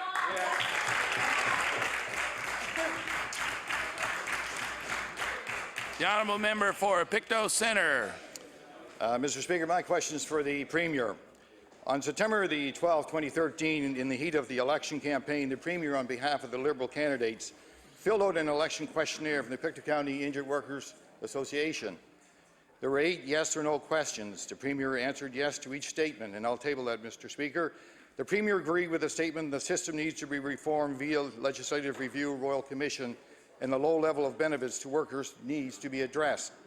Yet letters from the Premier and the Minister of Labour and Advanced Education say we are not prepared to bring forward legislative amendments, and we do not expect to bring forward legislative amendments to the Workers' Compensation Act at this time. And I'll table that, Mr. Speaker. My question to the Premier, why did the Premier say one thing to the injured workers before the election and the exact opposite after the election? The Honourable Premier. Mr. Speaker, I'll ask the Minister to respond. The Honourable Minister of Labour. I want to thank the honourable member for the question, Mr. Speaker. We continue to have dialogue with the Injured Workers Association. The member will remember, in fact, that recently we had some issues with one of the Injured Workers Associations. We worked with them. They're now funded, and they now are operating again. So I want to assure the honourable member that we're willing to work with them, and that, in fact, we have bills before this House that deal with labour standards right now. Thank you. The Honourable Member for Pictou Centre. Thank you, Mr. Speaker. Mr. Speaker, promising something to get elected and not delivering breeds cynicism and hurts our democratic system. My question, did the Premier not mean it when his team filled out the Pictou Injured Workers questionnaire on his behalf, or has he gone back on his commitment? The Honourable Premier. Mr. Speaker, I want to thank the honourable member for the question. I want to thank the Minister for the work that she's doing on behalf of Nova Scotians.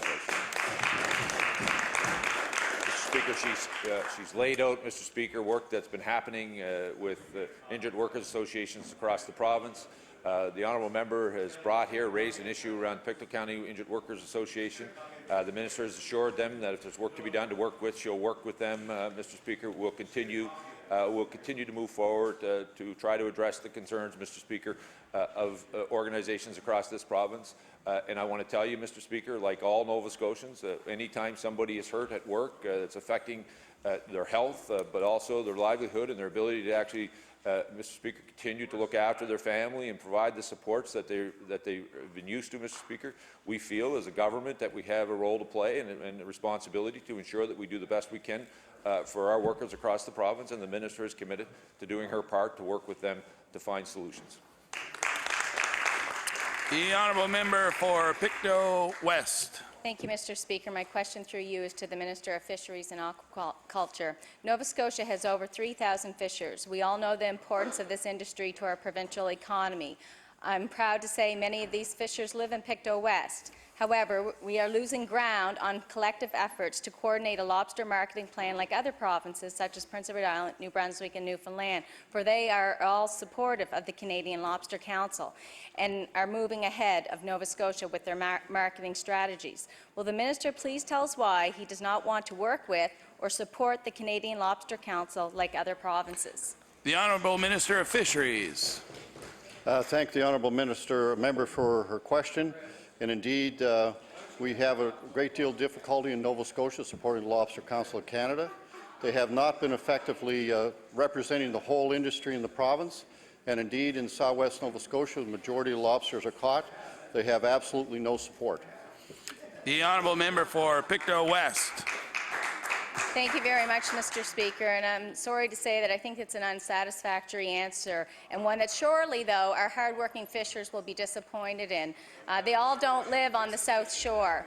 As we all know in this chamber, implementation of the lobster marketing plan is dependent on funding from the lobster sector in the form of a levy. In August 2014, the minister stated in a news article that he will present the results of the pilot project before expanding the levy. So, Mr. Speaker, it's 15 months later. Will the minister please tell the House what the results are of this pilot project? The Honourable Minister of Fisheries. And indeed, this project that's going on, and actually it's been expanded to southwest Nova this year, has been very successful. And indeed, we're seeing improved quality results in the end marketplace, and we have some fisheries that indeed, one buyer that was working on this project in particular, and several other ones as well, as a local fisherman, have seen a tremendous improvement in the quality and the price we're getting lobster outside of Nova Scotia on the export market. It is truly working, and indeed, we've seen huge gains in China in the market of lobster. We've gone from over $23 million a year to over $130 million a year, which is a huge market. We can continue to grow. And I stress the biggest part of the lobster industry in all parts of Nova Scotia, very important where the harvesting is done, in southwest Nova. The Lobster Council of Canada totally failed in their process to try to get all the lobster harvesters in the province on side. And southwest Nova supplies 95% of all the lobsters that's exported live in this province. And if that organization isn't willing and not willing to work with the lobster fishermen, the key lobster fishermen in this province, they don't deserve to be represented. Hear, hear. The Honourable House Leader for the New Democratic Party. Thank you, Mr. Speaker. My question is for the Minister of Health. On Tuesday, I asked the Minister to provide the people of Nova Scotia with a comprehensive update on the VG flood that would include everything from the number of patients who have had their surgeries postponed to the results of the air quality testing that was ongoing. Yesterday, the Minister provided me with a short list, which I appreciate, from the new health authority, which I'll table, Mr. Speaker, and it mentions the asbestos issue on the 3rd floor from the ICU has been fixed, and that drywall, drying, cleaning, and polishing is ongoing. I wouldn't consider that a comprehensive list, Mr. Speaker. The people of the province deserve to know how the flood has affected patient care. So I'd like to ask the Minister. We know that the eye clinic centre on the 2nd floor has been closed. Can the Minister of Health tell us how many surgeries and appointments have been postponed? The Honourable Minister of Health.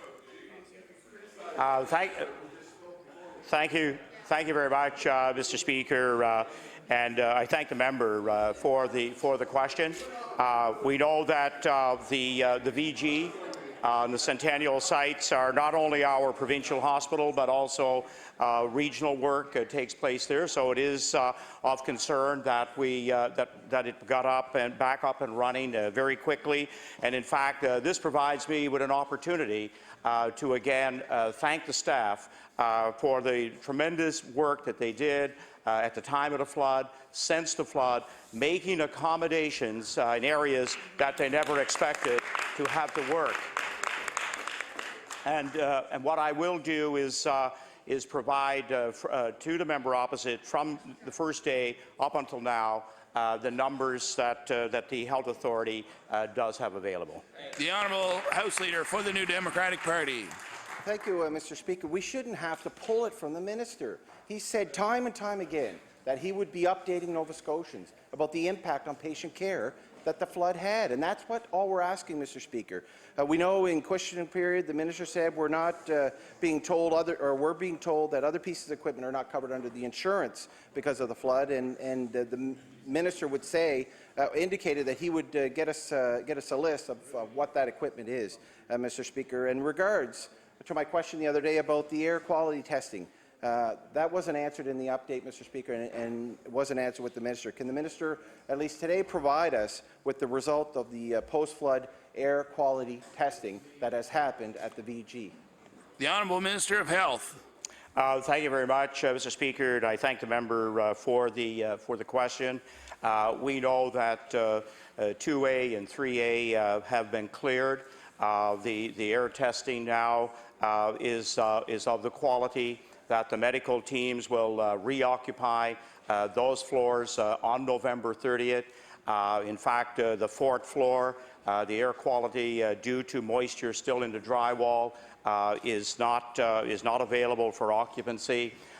This is an ongoing process. Insurance costs and so forth are yet to be determined, but really this is in the hands now of the provincial health authority to make the decisions on what the final cost will be, the insurance settlement. That's their purview, and we will hear from them in time. The Honourable House Leader for the Official Opposition. Thank you very much, Mr. Speaker. My question as well is to the Minister of Health. The consulting tender for the Dartmouth General Phase 1 was awarded to an out-of-province company that partnered with a local firm. The requirements in the RFP quickly made Nova Scotia-based companies ineligible, as they required the company to have designed a minimum of 5 healthcare projects of over $20 million in the last 7 years. This unfairly puts many reputable Nova Scotia firms out of the game unless they partner with a larger out-of-province company. So my question to the minister is, how can Nova Scotia businesses survive if the government's very own requirements continues to favour out-of-province firms? The Honourable Minister of Health. Thank you very much, Mr. Speaker. Not only in the healthcare sector, but right across many work areas, many professional areas, we know that many Nova Scotian companies are able to garner contracts right across the country and also internationally. This is an area that works both ways, and in this case here, this was the most favorable decision that could be made in the design of the Dartmouth General. The Honourable House Leader for the Official Opposition. Thank you very much, Mr. Speaker. And we know that most firms in Nova Scotia haven't built 5 healthcare projects of over $20 million in the last 5 years. And it's a level of requirement that's way far above what any Nova Scotia company can actually meet. A number of major government contracts in the healthcare system are coming up, as well as infrastructure planning and improvements for the VG Hospital and others. The minister has alluded to as a result of issues of some of the older facilities. Contract for those improvements represent a lot of work for Nova Scotians who need employment. So my question to the minister is, will the minister work with the Health Authority and procurement services to ensure that Nova Scotia companies are not automatically put out of the running? The Honourable Minister of Health. Thank you very much, Mr. Speaker. And I know that we have TIR who is providing great oversight on these projects. Also, in terms of the contracts that will be awarded, they will all go through that kind of screening at TIR, and I expect that Nova Scotia companies will certainly be involved in all of those health bills. The Honourable Member for Inverness. Mr. Speaker, as our population ages, there's greater incidence of diabetes, and there's a greater demand for renal dialysis. My question is to the Minister of Health. The Inverness Hospital right now is at full capacity. They offer dialysis, but they only offer for 3 days a week. It's at capacity. The service could be expanded so that people locally wouldn't have to travel 2+ hours to Sydney in many cases. And we know, Mr. Speaker, some people require dialysis 3 days a week. So it's a significant amount of travel. If the minister was able to move funding from Sydney to Inverness, because the government is paying for the service there as well, that would help people locally. My question, will the minister help people who want dialysis closer to home in Inverness? The Honourable Minister of Health. Well, thank you, Mr. Speaker. First of all, I thank the member for the question. And having been in Inverness Hospital on Monday of this week, I want to first let the House know and all Nova Scotians how pleased they are to get a scanner to bring health service very close to home. While I was there, this issue was made very clear to me. as we are hearing across Nova Scotia, that with our high rates of diabetes, that renal dialysis is being challenged in many, many areas. And so I have the background now to take a look at this issue. The honourable member for Inverness. Thank you, Mr. Speaker, and I want to thank the Minister for mentioning the CT scanner. I know many people in the community marched and rallied in sub-zero temperatures. There were petitions that I tabled in the legislature here, and certainly medical staff at the hospital who championed the cause, and we thank them for representing the concerns of people in the area and getting the CT scanner. Mr. Speaker, Inverness does have the equipment, as the Minister knows. The hospital only needs the funds to expand staff, and I know that that may require some months of training, but the government is already paying for the cost of the service in Sydney. It just needs to move it to Inverness, where the demand is. Will the Minister give us a date by which we could expect dialysis to be expanded in Inverness? The Honourable Minister of Health. Thank you very much, Mr. Speaker, and maybe a final word on the scanner. I'm always pleased when we have advocacy from local residents, but I'm equally pleased when we have a Premier that kept his word to the good people of Inverness. And in terms of the dialysis, it is an issue. It's one that the Provincial Health Authority, in fact, has already started to take a look at, and hopefully we'll have some information for the residents of Inverness in the near future.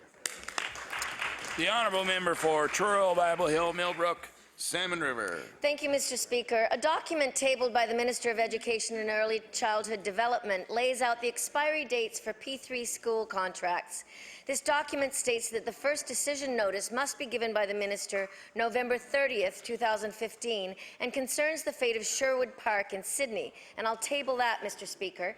Mr. Speaker, if this document is correct, then a decision is imminent. So could the Minister please tell this House today what her decision is with regards to the future of Sherwood Park? The Honourable Minister of Education. Thank you, Mr. Speaker, and thank you for raising that question, because I think it's important to note that originally there was a date of November 30th, 2015. The private partner came to the department. They have a number of other P3 schools in our province that are maturing on in June of 2016. They asked if that date could be moved forward, so it would be putting all of their properties in line with the same date. We accepted their request, we approved their request, and so they will all be moving forward now as of the 2016 date. The honourable member for Truro, Bible Hill, Millbrook, Salmon River. Thank you, Mr. Speaker, and I'm glad to hear that answer so that it's a little bit more clear. So that means that next year there are 31 more P3 schools to be provided by government to developers, the decision.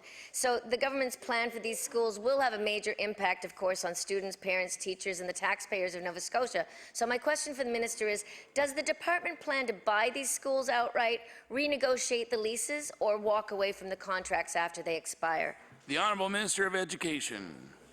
Thank you, Mr. Speaker, and thank you for the question. It is clear that at the end of the lease, the government has three choices. They can purchase the building, they can renew a lease, or they can walk away. There's a lot of information that we are collecting now, from school boards to help us determine which ones of the P3 schools that we currently are using are required to deliver public school program in the province. We recognize that the students in this province are our priority in this decision, and we need to know what the educational needs of those schools are in those communities. The honourable member for Pictou Centre. Thank you, Mr. Speaker. Mr. Speaker, my question is for the Minister of Labour. Mr. Speaker, we all deal with issues in our constituency offices, and probably one of the most frustrating issues that I have dealt with over the last couple of years is dealing with the Workers' Compensation Board. The low level of benefits that some of them receive, if any, the roadblocks that are put in front of us when we try to help injured workers and their families that are suffering. So my question to the Minister, will the Minister commit to reviewing the plight of so many injured workers that are struggling to receive what they deserve? The Honourable Minister of Labour. I want to thank the honourable member for the question. I will let him know that in addition to Workers' Compensation Board, there are a number of other options available to injured workers, like the Office of the Worker Counsellor, where they can get additional help. And I would urge the honourable member, if he has any specific cases that he wants to bring to my attention, I'm more than willing to listen. Thank you. The Honourable Member for Pictou Centre. Yeah, Mr. Speaker, there's many injured workers that find themselves in this situation. Mr. Speaker, dealing with one right now that was injured in 2004. Mr. Speaker, some of these workers, I personally know them. I know where they worked. I know witnesses that were there when the injury occurred. They still have their cases to reach any kind of a successful conclusion. The caseworkers continue to shut doors on them. They put up roadblocks. They even ignore the findings of medical experts, Mr. Speaker. So my question is, does this sound like a fair process? The Honourable Minister of Labour. I want to thank the honourable member for the question, and again, I would urge him, if he has any specific cases that he wishes me to take a look at, if he's concerned that there is a problem globally with Workers' Compensation Board, please come and have a chat with me. I would be more than happy to hear what he has to say. What I will say is that we do have supports that are available to our injured workers. We want to make sure that our workers are safe on the job, and if they are injured on the job, Mr. Speaker, I want to make sure that we are doing what we are supposed to do for them, and if they're having difficulty with that, there's the Office of the Worker Counsellor where they can take their cases, and these are, we actually pay for this service, Mr. Speaker. Taxpayers do to fight on behalf of the injured workers. Thank you. The Honourable Member for Chester St. Margaret's. When you're the Minister of Energy, style matters, and nothing defines style like the perfect coach. Maybe the minister's EA thinks an old free coach from surplus looks, and I quote, great, but the minister can spot a crime against design a mile away. So the verdict on that free coach was, and I quote, and I'll table it, a firm no. After all, how can a minister kick up his feet, lay back his head, and enjoy a moment of relaxation and reflection when the pattern on the coach is screaming, it's 1982. So my question for the Minister of Energy, given the wider range of colours and the 778 basics three-person coach comes in, which I'll table, why did he select a neutral grey over a more trendy citrus colour? The Honourable Minister of Energy. Mr. Speaker, it's actually black. The Honourable Member for Chester St. Margaret's. Mr. Speaker, once the minister selected the perfect coach, it was time to complete the room. A splash of fresh, clean paint, some new carpet, 3 frosted etched windows, patches for privacy, a mounted television with HDMI loop. And voila, $6,100 later, the minister's office was transformed into a mid-afternoon oasis. The minister may not think our energy supply can be renewable, but he understands that his soul is. So my question for the minister, at a time when all Nova Scotians are being asked to make do with less because of this Liberal government's cuts, why was the Minister of Energy unwilling to scrimp on style? The Honourable Minister of Energy. Mr. Speaker, the fact is that the furniture in the office, actually most of it was from surplus, a boardroom table, along with seats. We're very cognizant of any costs when renovations are being done. Order, please. Time allotted for oral questions by members to ministers has expired. We'll now move on to government business. The Honourable Government House Leader. Speaker, would you please call public bills for second reading? Now call public bills for second reading. Speaker, would you please call Bill number 135, the Canada-Nova Scotia Offshore Petroleum Resources Accord Implementation Act. We'll now call Bill number 135. The Honourable Minister of Energy. Mr. Speaker, I move that Bill number 135 now be read a second time. I'm pleased to introduce amendments today to the Accord Act to extend the oil and gas moratorium on Georges Bank until December 31st, 2022. Nova Scotians have been very clear about wanting the moratorium to remain in place. And with today's legislation, government will ensure this area remains protected for the long-term sustainability of our fishing industry. The moratorium on Georges Bank has been debated on the floor of this legislature before. And I know, Mr. Speaker, that honourable members on both sides of this House recognise the importance of Georges Bank to our fishery, to our provincial economy, and to the livelihoods of the men and women who make their livings in the area. Georges Bank, as many of you know, is a large elevated area of the seafloor that separates the Gulf of Maine from the Atlantic Ocean. It's about 100 kilometres offshore between Cape Sable Island and Massachusetts. The area is home to fish, mammals, corals, and other organisms. It's also a home away from home for the men and women who fish on the bank. Mr. Speaker, earlier this month I stood in this House and spoke about the importance of our offshore industry to Nova Scotia. Oil and gas majors like Shell, BP, and now Statoil see the potential that exists here and are committed to invest billions to better understand and develop that resource. Offshore development is important to this province, and we believe the two industries can, and in fact do, coexist, where and when it can be done safely and responsibly. Georges Bank does need special protection. Nova Scotians have told us, and members of this House have told us, that they want to see this moratorium continue. Mr. Speaker, I'm pleased to reaffirm our government's commitment to the moratorium on oil and gas activity on Georges Bank through 2022 and in 10-year increments after that, following a review of socio-economic and environmental impacts. Studying the area, its environmental sensitivities, the fishery, and the socio-economic impact of the moratorium is not a new idea, and it has been done before. Ongoing review is part of taking a responsible approach to offshore development and environmental protection. Mr. Speaker, the last legislated Georges Bank statutory moratorium on oil and gas activity was put in place as part of the Accord Act in 1988. It expired December 31st, 2012, and was replaced with a policy moratorium, which will expire at the end of 2015, and that statute can be repealed. The amendments to today's legislation mirrors that of our federal counterparts passed in June. This is part of our joint management approach to Nova Scotia's offshore. Mr. Speaker, I would like to now move second reading of Bill number 135. The honourable member for Pictou East. Thank you. Thank you, Mr. Speaker. Consecutive governments have supported the need for a moratorium on oil and gas activities in the Georges Bank, and we certainly support the minister's initiatives today, because today we see legislation that would continue that moratorium, the existing moratorium, in place for that area until 2022.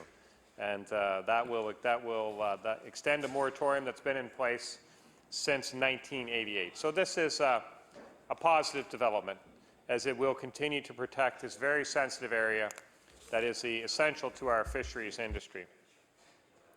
And this legislation mirrors the federal legislation that was passed earlier this year. So again, highlighting the support for protecting this very important area. Oil and gas activities can be done safely in this province, Mr. Speaker. In fact, we have a long history of doing so over several decades. And currently, we see activities moving forward off the coast with both Shell and BP, who plan to spend over $1 billion each on offshore exploration work, Mr. Speaker. But the Georges Bank has consistently been flagged as an area that is too sensitive for increased traffic from oil and gas activity. So despite the stringent offshore regulations and the existing offshore regulatory regime that's enforced by the Canadian Nova Scotia Offshore Petroleum Board, we have to take additional steps to continue to support the protection of this area. And in recent years, we have seen positive legislative changes that have strengthened the existing offshore regime. And this is today's legislation is a piece of legislation that continues with the positive trend for Nova Scotia's offshore protection.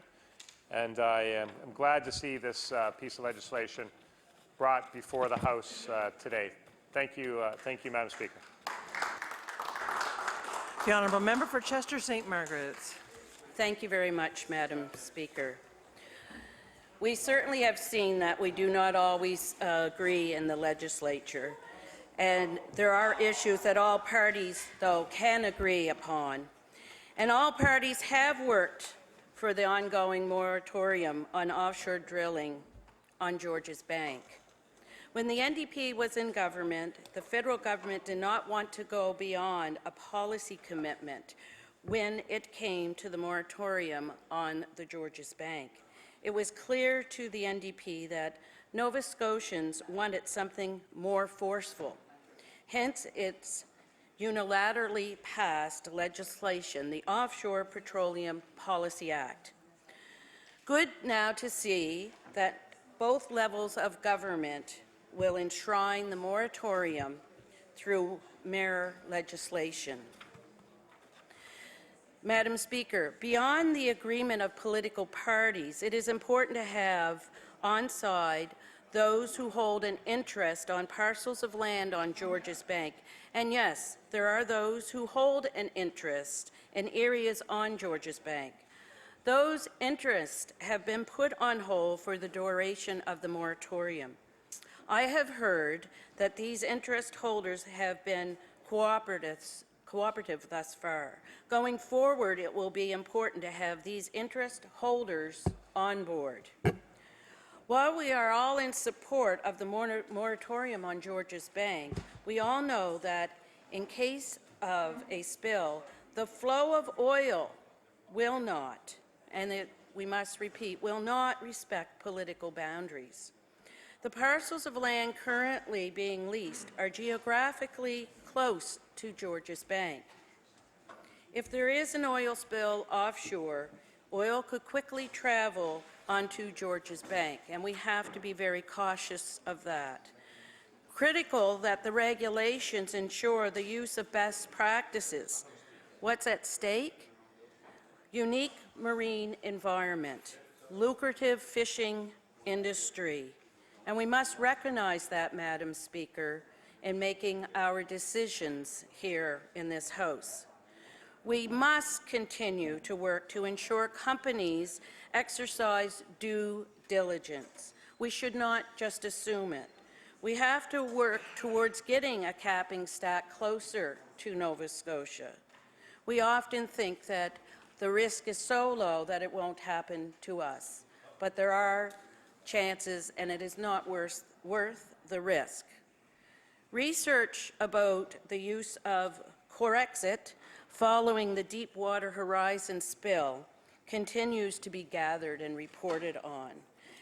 And going forward, we need to make sure we reassess that and the benefits of using disbursements or the non-environmental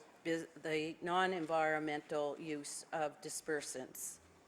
It will be too easy for the major oil companies to just jump on side of the research that says it's okay and ignore the research that is also going on saying that it is quite a danger. We don't want the regulations to simply, Madam Speaker, become status quo. We all know oil companies like dispersants. It gives them another tool to point to when they're dealing with an oil spill.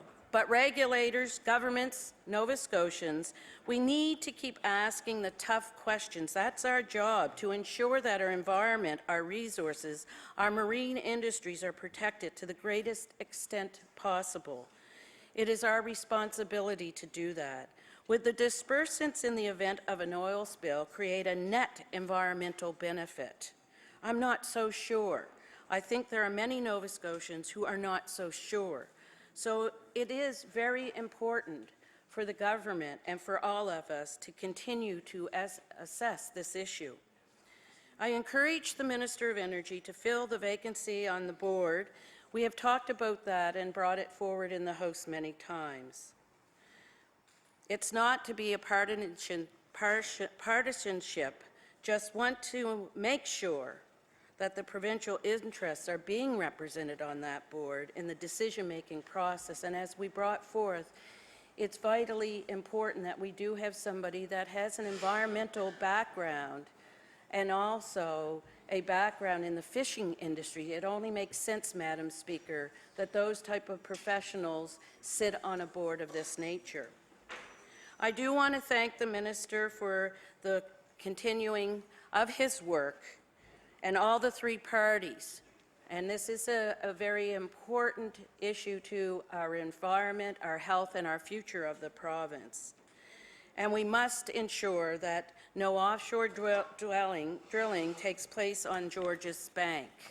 But we also have to be aware and make sure, as I indicated earlier, Madam Speaker, is that the oil, if there's an oil spill, even a small amount, it does travel far and wide, and we have to be absolutely sure and vigilant in our decision-making process and our continuation of accountability to the government and the oil companies. But I do say that it is a project, it is something that all parties have come together on in terms of the moratorium on Georges Bank, and we need to continue to do that. And I would like to thank the Minister for the work he's done to date. Thank you, Madam Speaker. The honourable member for Clare Digby. Thank you very much, Madam Speaker. I'd also like to begin just my few comments on thanking the Minister for the good work that he's done in this area in his job as Minister of Environment. I'd also like to thank the members across the floor for their support of this bill. Yes, there is good pieces of legislation that come through this House all the time, and this is another example. Before I really get into the bill itself, I just wanted to reflect my role as the MLA for Clare Digby. I have probably one of the most extensive fishing resource-based communities that we have in this province. Just one statistic alone shows that the Port of Digby has the second highest amount of landings in all of Atlantic Canada.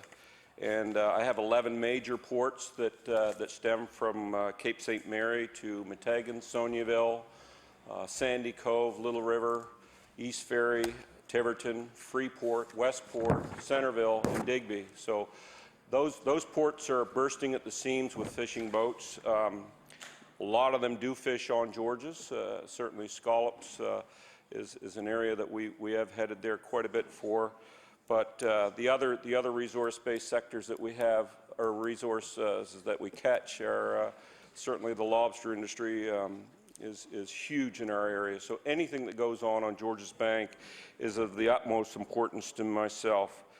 And that's just the areas where we have fishers. Just off the wharf in Digby itself, there's 600 people work off that wharf. So not one of those people that I would walk down there and talk to wouldn't be aware of what's going on Georges. So it's comforting to know the work that we're doing to support the protection of that. I also want to add about the companies that we have, which make up a huge part of our community also, from O'Neill Fisheries, Camo Seafoods, DB Kenny, Riverside Lobster, Gidney Fisheries, Innovative Seafoods, Acadian Sea Plants. You know, there's thousands of people that work in this industry out of my riding alone, and protecting that industry is of the utmost importance. I'm also very proud of the work that we did on our Resource Committee in hastily bringing together a meeting of interested stakeholders around what's going on the Scotian shelf with the Stena Ice Max. And I do believe that after the extended sitting that we had with 3 hours of presentations and questions, we brought in Shell Canada and we brought in the Canada-Nova Scotia Offshore Petroleum Board. I don't believe there was one person that left that committee meeting without all their questions being answered.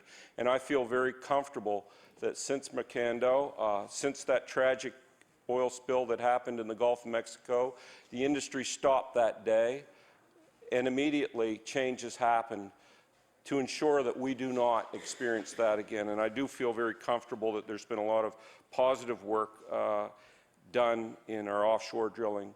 Realize that we have 127 wells that have been drilled offshore. They have coexisted with the industry out there for some time. Newfoundland is also another good example where the industry has coexisted. And I think we should feel comfortable that there is a good balance struck there. So putting this legislation together to, again, protect and ensure that protection goes forward for the long term, I think is paramount for all of the people of Nova Scotia. and I'm very proud to see that we all support this legislation, and I thank the Minister for the work and look forward to more pieces of legislation come forward that we're all going to support. Thank you. The honourable member for Queen Shelburne. Thank you very much, Madam Chair, and certainly is a pleasure, and I want to thank the Minister of Energy for putting this bill forward, 135, the Canadian Nova Scotia Offshore Petroleum Resource Accord Implementation Act. And first of all, I say that I'm in great support of this particular bill, and I want to recognize the Minister as a very young man. I know he fished with his family, and I actually had a private discussion with the member, and I'm not going to get into that, but I recognize his involvement as a younger man in the fishing industry and his family, and I can tell you that my family shared that same that recipe of traveling to Cape Breton and fishing. So the experience is probably is recognized here in this chamber. There's a number of issues that has been raised on this, and I want to get into it very quickly here because I know these other speakers, is that the protection of Georges Bank in that area is a very unique ecosystem, Madam Chair, and has been recognized not only in Canada but also United States. There's protection there, and it's a unique ecosystem. And the issues that's raised is about the drilling that's going on now literally next door. And I emphasize next door to this protected area. And there's two issues that I want to talk about today that has to be addressed. And my colleagues earlier talked about there's 2 vacant seats now in the Nova Scotia Offshore Petroleum Board, which I think if we use common knowledge here, that would be addressed in this session in the next few weeks or months for this government to make them appointment that would have some environmental and fisheries background knowledge. That's my first point. The second point that has been generated, and the member from Digby Annapolis pointed out, of having the resource committee meeting, Claire Digby, I'm sorry, acknowledged that there was a resource committee meeting, and I appreciate that. And there was a number of questions asked, and I don't think they was all answered that day. With all due respect, think there was one outstanding question. This is the one I want to zero in here on, and I really think as members of this chamber that we need to focus on that. The fishing industry, members of the environment, are uncomfortable with the option that the oil industry, how they're going to respond to an oil spill. And one of their tools in their toolbox, Madam Chair, they have is the use of dispersants. Now, this is the key issue, and I want to point the picture of this environmental protection area of Georges Bank, and the Minister of Industry knows that the tidal flow that's influenced by the Bay of Fundy is going to have a great impact on the use of dispersants literally next door to Georges Bank. So this is the issue that needs to be addressed. So I'm going to suggest here right now is that if the industry would be wise, they would set that option aside immediately and say that we need to do more work on that. We need to do further consultation. We need to have members on this board, petroleum board, and we need to address that. That is the issue here today, and I'm going to just spend a few minutes talking about that. The dispersant, Mr. Chair, is probably worse. The cure is worse than the disease. Now, if you understand the environmental habitat around Georges in that area, literally next door you're going to have development taking place.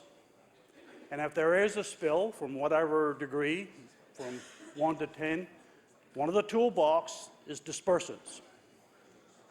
Now, the scientific community is safe. We're all right with that. But I can assure you that the fishing industry has great concerns and the environmentalist has great concerns. And I want to give you a quick lesson about local knowledge.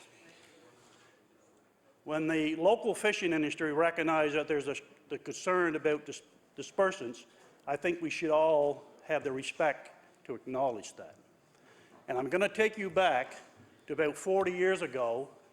In the early 70s, there was a lobster task force report done, and the scientific community of the day said to the fishing industry across Nova Scotia, your lobster industry is doomed. You're going to be a failure. There's not enough buried lobster females on the habitat to sustain your fisheries, and the lobster industry is doomed. The senior fishermen in my community set me aside, and they did other fishermen, and said, if you understand the ecosystem, you remove the predators, and you have more abundance of larvae from the shellfish, they will flourish and they will bloom. And don't worry, do not worry, the shellfish will dominate and take over when you remove a predator. Guess what, Mr. Chair? The predator, the codfish, was removed or reduced, and I won't get into it, but I can tell you the point is being made right today, some 40 or 50 years later. Guess what? Historical levels in shellfish have dominated this industry for the last 24 years. Those same senior fishermen 40 or 50 years ago, they did not have any initials behind their name. They did not have no diplomas about any scientific universities supporting their theory. They had common knowledge. Common knowledge. And when today, when fishermen stand and say, we are concerned about the dispersants being used as a tool to manage a spill in one of the most sensitive ecosystems in the world, and I may add that the water is warming as we speak, there is a concern. So what I'm putting here today is that if the oil industry and this government is wise, they would take that tool and they would set it aside and say we need more consultation with all the stakeholders. That is the point I'm trying to make, and I hope that my other colleagues will support that.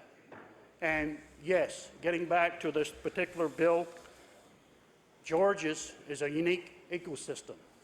But I also want to point out that Georges and the ecosystem do not support or recognize borders.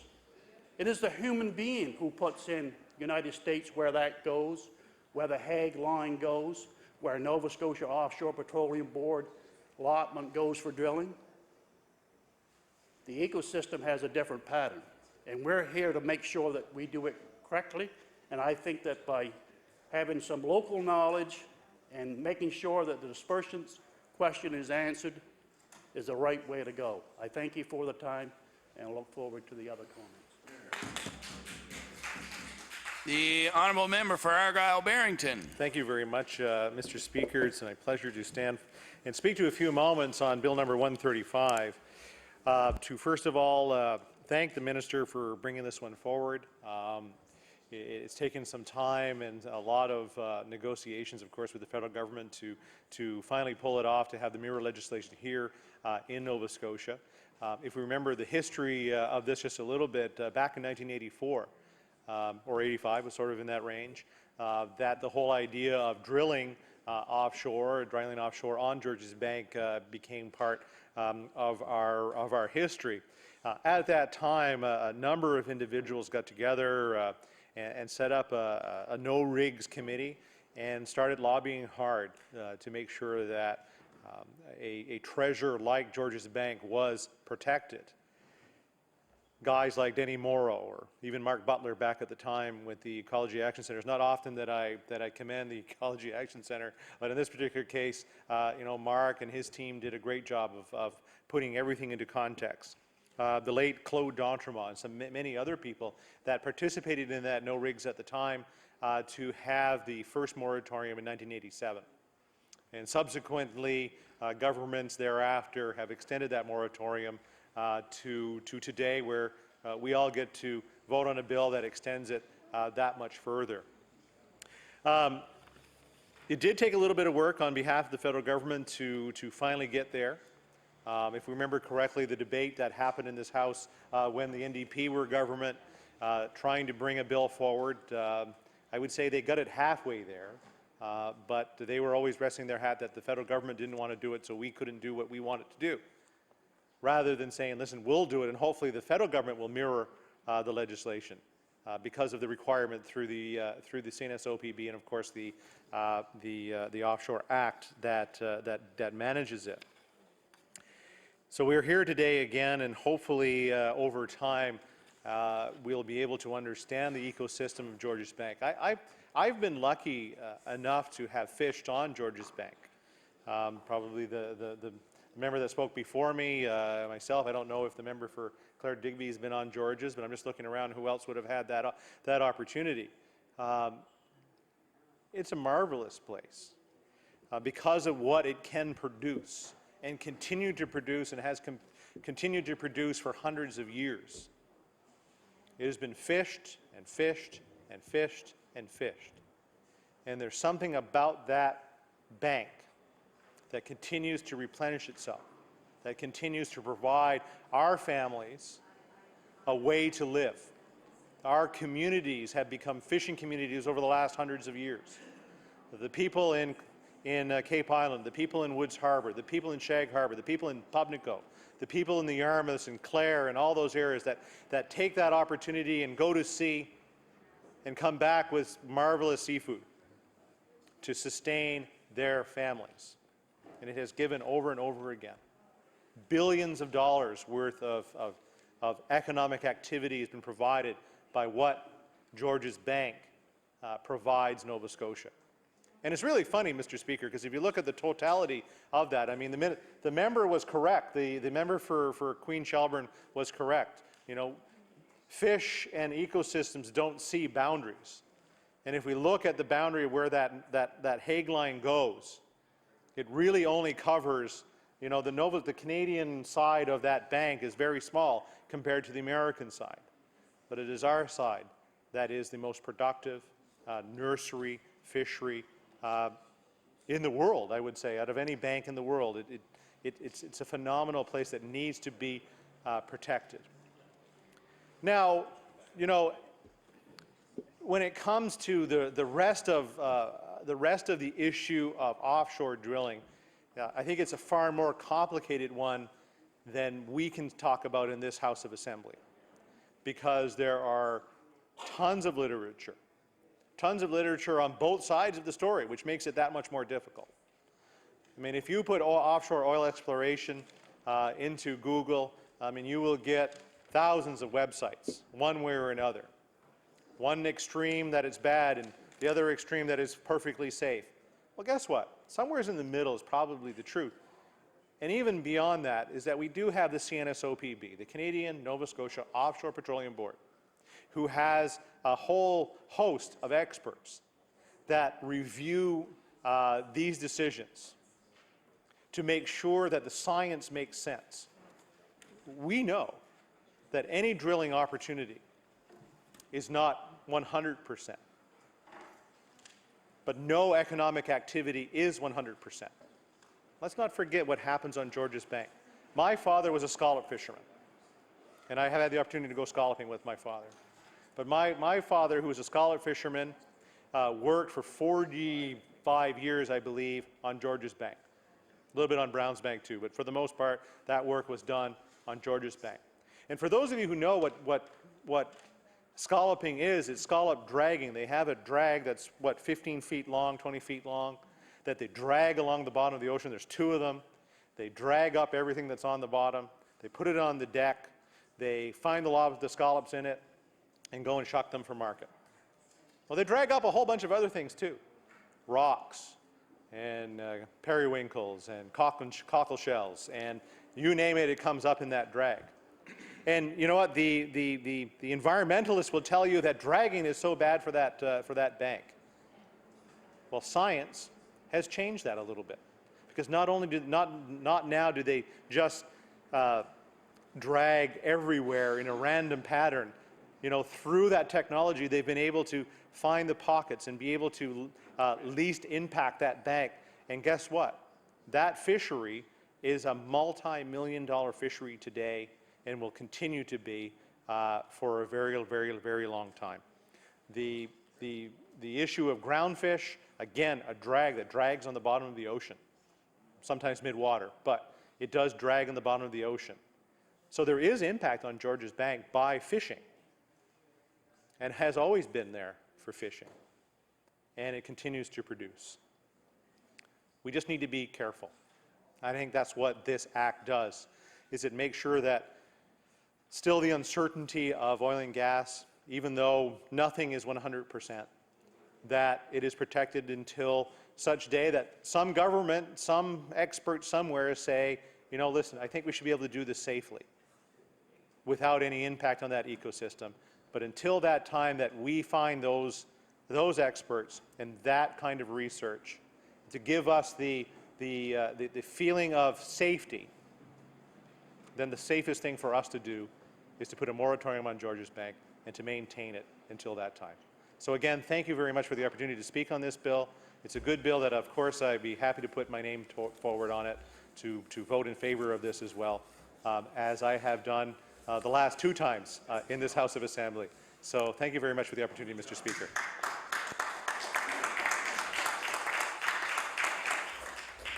If I recognize the Honourable Minister of Energy, it will be to close second reading on Bill number 135, the Canada-Nova Scotia Offshore Petroleum Resources Accord Implementation Nova Scotia Act. The Honourable Minister of Energy. Thank you, Mr. Speaker, and I want to thank all my colleagues who spoke on this bill on second reading, the member for Pictou East, Chester St. Margaret's, Claire Digby, Queen Shelburne, and Argyll Barrington. Speaker, I've had the opportunity during my career in the House to see this type of legislation brought forward on a couple of occasions, and it was a pleasure to see that the tradition appears to continue today, that it's going to have all-party support for this moratorium. Mr. Speaker, negotiating this type of an agreement with the federal government doesn't happen easily. It takes the hard work of a lot of individuals from both the federal government and the province to be able to make this a reality.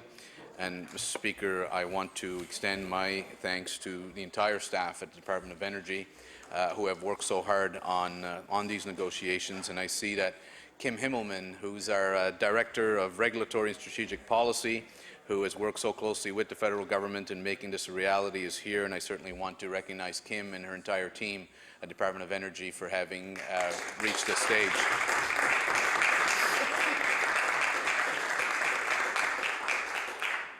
Speaker, the whole goal not only of the moratorium, but certainly whenever we talk about any offshore exploration, is to ensure that Nova Scotia continues its proud tradition of having a safe environmental and safety record when it comes to offshore exploration. And we can be very proud of the record that we have here in Nova Scotia, and we want to ensure that that continues, which is why we've entrusted the Canada-Nova Scotia Offshore Petroleum Board with representatives from both the province and the federal government, with the expertise involved to be able to make these decisions on behalf of Nova Scotians.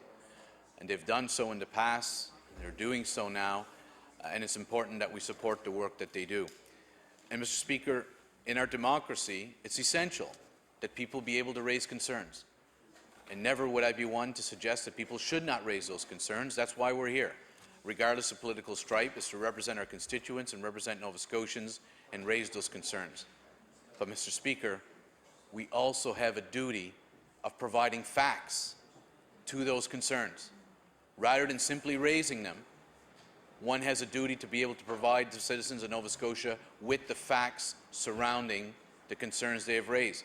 And I want to recognize my colleague from Claire Digby, who's the chair of the Resources Committee, that when a request came from the member for Queen Shelburne that the Canada-Nova Scotia Offshore Petroleum Board and Shell appear before the committee to answer the questions they had, my colleague immediately reached out to me and said, how can we make this happen? And I want to commend him for that as chair of that committee, for the work that he did in making that happen. And, Mr. Speaker, I'd go so far as to say we probably surprised the opposition in having both the Canada-Nova Scotia Offshore Petroleum Board and Shell come in as quickly as they did.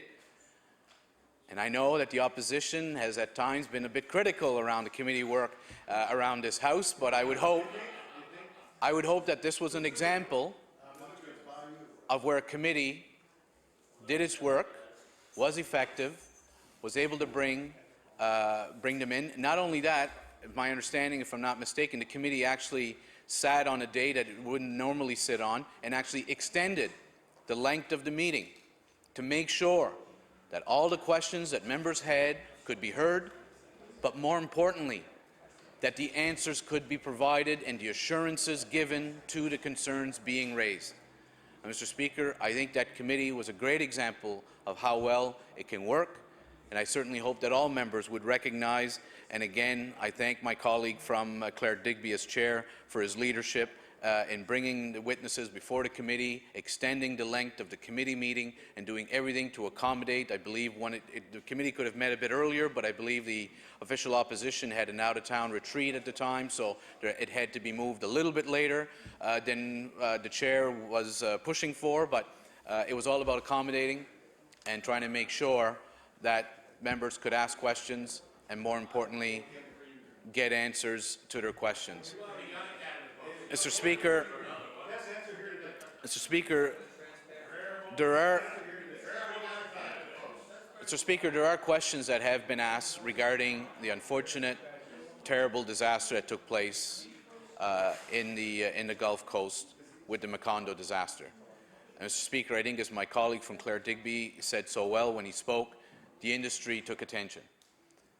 And the fact is that a number of changes have taken place. And Mr. Speaker, I can't stand here in my place, and I don't think anyone else would, to be able to give a 100% guarantee. But we have to ask ourselves, has the industry, has the Offshore Petroleum Board put in place the necessary conditions, the necessary restrictions to ensure that offshore drilling and exploration in Nova Scotia can be done in the safest means possible? Mr. Speaker, they are the experts in this field. We rely upon them as a province, as a government, as citizens of Nova Scotia to make these decisions on our behalf with our best interests in mind. And I certainly recognize the importance of George's Bank. I've had the opportunity to speak with the member for Queen's Shelburne on his own experience in fishing and his family's experience in fishing. The member for Argyll-Barrington spoke as well. I didn't know so much about his fishing experience. I was more familiar with his brother's fishing experience because we attended Dalhousie at the same time, and we had some fun stories regarding his experience fishing with his father for scallops on George's Bank. As the member for Queen Shelburne mentioned, my experience is a little bit further down the coast, fishing more off the coast of Cape Breton, going so far as Bankero Bank. And I have a map in my office which shows all of the offshore parcels, and when I have some of the different representatives of companies and other interests in the offshore come in, I love to be able to point out to them just away from some of the parcels and just off Sable Island where Bankero Bank is, and to be able to let them see how far that is from Pittigraw Harbour to get to Bankero Bank, which was anywhere from 16 to 22 hours is how long it took us to actually get on the grounds and spend 4 to 5 days fishing before coming back home. As the member for Queen Shelburne mentioned, I did grow up in the fishery. I started cutting bait around the age of 12 and moved on to baiting trawls, which is part of the upgrades that you take place in the fishery, especially the hook and line fishery. And I have to say, and I'm sure the member for Queen Shelburne might agree with me, there's enough days where I said I can't wait when I can grow up and move on to do something other than this. But I can say, Mr. Speaker, with quite honesty, there's a number of days in this House I wish I was back debating trawls, back at the bait shed in Pittigraw, and something tells me the member for Queen Shelburne probably wishes he was on his boat enough days fishing rather than being in the chamber. But, Mr. Speaker, this is a bit of a historic day for our province in that in the past, when these bills were brought in, they were for a set period of time, and it required new legislation. And with that brought a level of anxiety for Nova Scotians in that, well, what's the current government going to do in Nova Scotia? Or what's the current government going to do in Ottawa? Because it takes a joint approach on this. This legislation, which I can't emphasize enough, once passed, will no longer require governments of either Nova Scotia or the federal government to come back to their legislatures or parliaments to extend the moratorium. It will do so automatically every 10 years. So this may be the last time we have an opportunity to debate this moratorium, but I think the message that we heard today, loud and clear, was that there continues to be all-party support for this moratorium. It's what's right for Georges Bank and the many men and women and families who make their living off that fishing grounds, and I'm pleased to see that it is receiving the support of that, and I look forward, Mr. Speaker, to having this bill move forward to law amendments, where we'll certainly be happy to hear any concerns regarding this piece of legislation. With that, Mr. Speaker, I again thank all my colleagues for their interventions and would close debate on Bill number 135.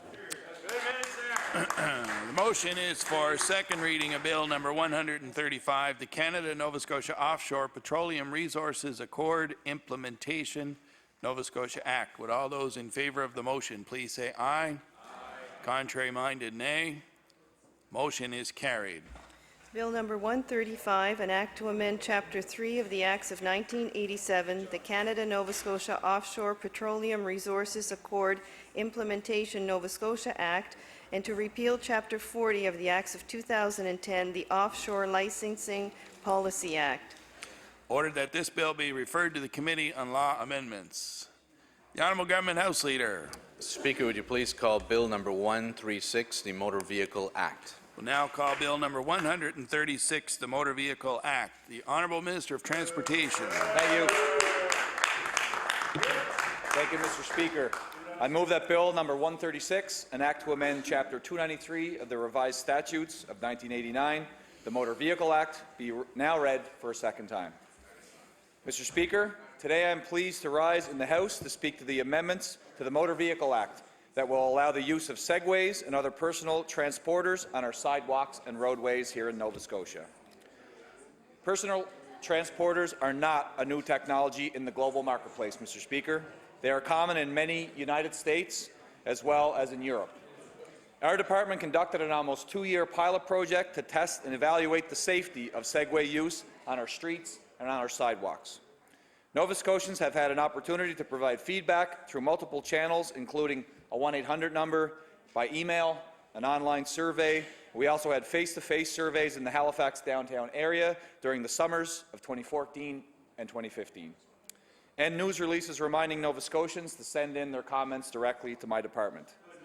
To date, we have received 420 rider surveys and 850 road user surveys.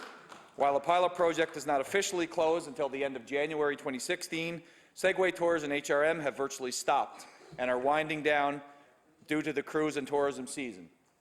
We've received only 2 responses in the month of November and received 11 during the entire month of October. So the feedback is clearly coming to a close with the lack of tours around the city, Mr. Speaker. However, we will continue to accept surveys over the next few weeks as they come in. The results of the pilot project on segways were generally positive, with no negative impact on the safety for all road users. Preliminary results of the road user survey indicates that almost 80% agreed somewhat that they were safe. Preliminary results of the rider survey indicate that 94% agreed that they felt safe riding a Segway or personal transporter device. And Mr. Speaker, this morning I did provide a full summary of that data sheet for the caucuses opposite, so they could have it for their comments here today. We've also received positive feedback from other stakeholders, such as Halifax Metro Transit. No concerns were raised by the local traffic authority.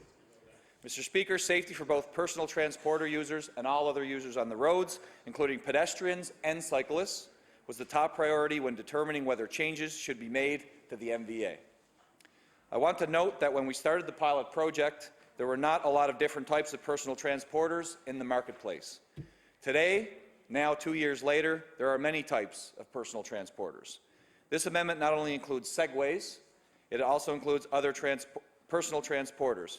Our definition of a personal transporter is that they are self-balancing electric vehicles with 2 side-by-side wheels, designed for personal transportation of a single person, equipped with a bell or a horn, and equipped with a light.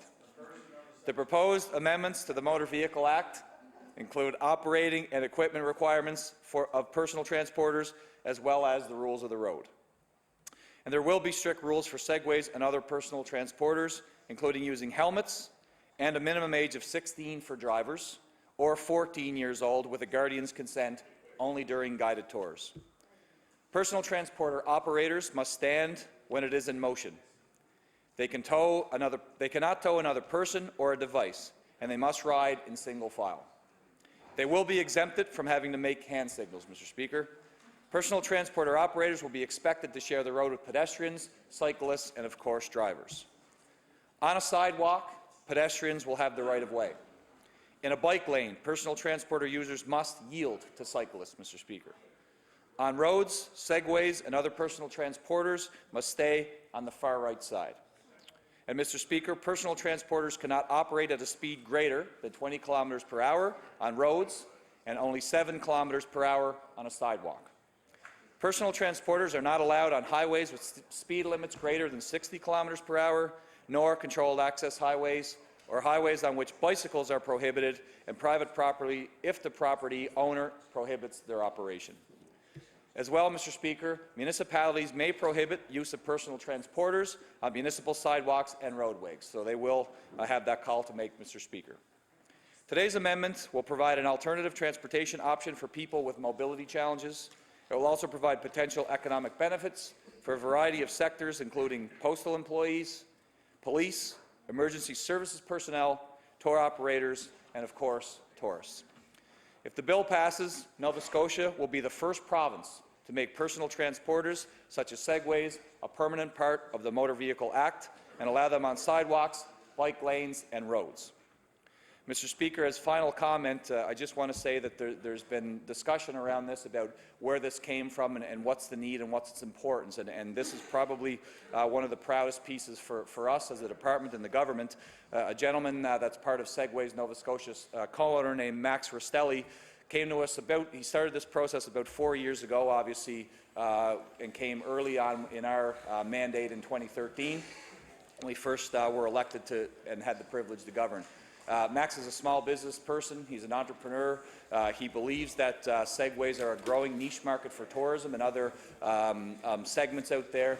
And Mr. Speaker, as we know about small business and entrepreneurs, there's a risk associated. So Max put a lot of his personal time and efforts to explain the value and the benefit of segways, and of course to address some of the dangers and some of the concerns from cyclists, from pedestrians, from drivers. So Mr. Speaker, I want to end it by saying that it's stories like Max's and entrepreneurs and private sector players out there who take the risk and who bring things forward. This would not be here today. We would not be moving on segways and personal transporters in the province if it wasn't for this private sector developer who believes in it and is going to put a lot of money up, quite frankly, and take the risk to try to develop this market on his own, although we assume that he won't be alone and there will be other participants in this market. So this is about tourism. This is about economic development, and it's about believing in the private sector, Mr. Speaker. So I think that this is an important decision, and the timing is perfect because Max and other Segway and personal transporter industry players will be able to hit the ground running or rolling in the new year. So that's a good thing, and I think this is good legislation. It is part of that reducing red tape and supporting private sector niche markets. So, Mr. Speaker, with that, I will close my comments and open up the floor to the members opposite for their comments. The honourable member for Sydney River, Myra Lewisburg. Thank you very much, Mr. Speaker, and I want to thank and congratulate the minister on bringing forward this piece of legislation. It is a good piece of legislation. It's one, actually, that in 2012, our caucus introduced a bill talking about doing segways and the advantage of segways, and at that time Max was the person that we had been talking to as well. But this was a nice segue into making sure that our bill is taken up by this government. But on a very serious note, Mr. Speaker, on a very serious note, when I listened to the minister give his outline of what the bill was able to do and the thought and preparation that went into the bill, I think that his staff and his department need to be congratulated for that. I am particularly happy where it gives the ability for municipalities to look at it and do what they feel is best for their communities in particular. But I also think it is very important that the minister mentioned on many occasions about the safety factor and making sure that it's going to be safe. The ridership is for people of 16 years of age unless they're with their parent and doing a guided tour, then it can be 14. Those are the kinds of things that I think that are important. It's good to have those things at the beginning of the legislation so people understand the ground rules as they move forward. It can be a small economic driver for the communities in our province, and anything we can do to enhance economic values in our province I think are important. So overall, our caucus is very supportive of this idea because, again, as I said, it was one that we had put forward. But that only goes to show that good ideas, it doesn't matter where they come from. If they're good ideas, legislation can make them happen.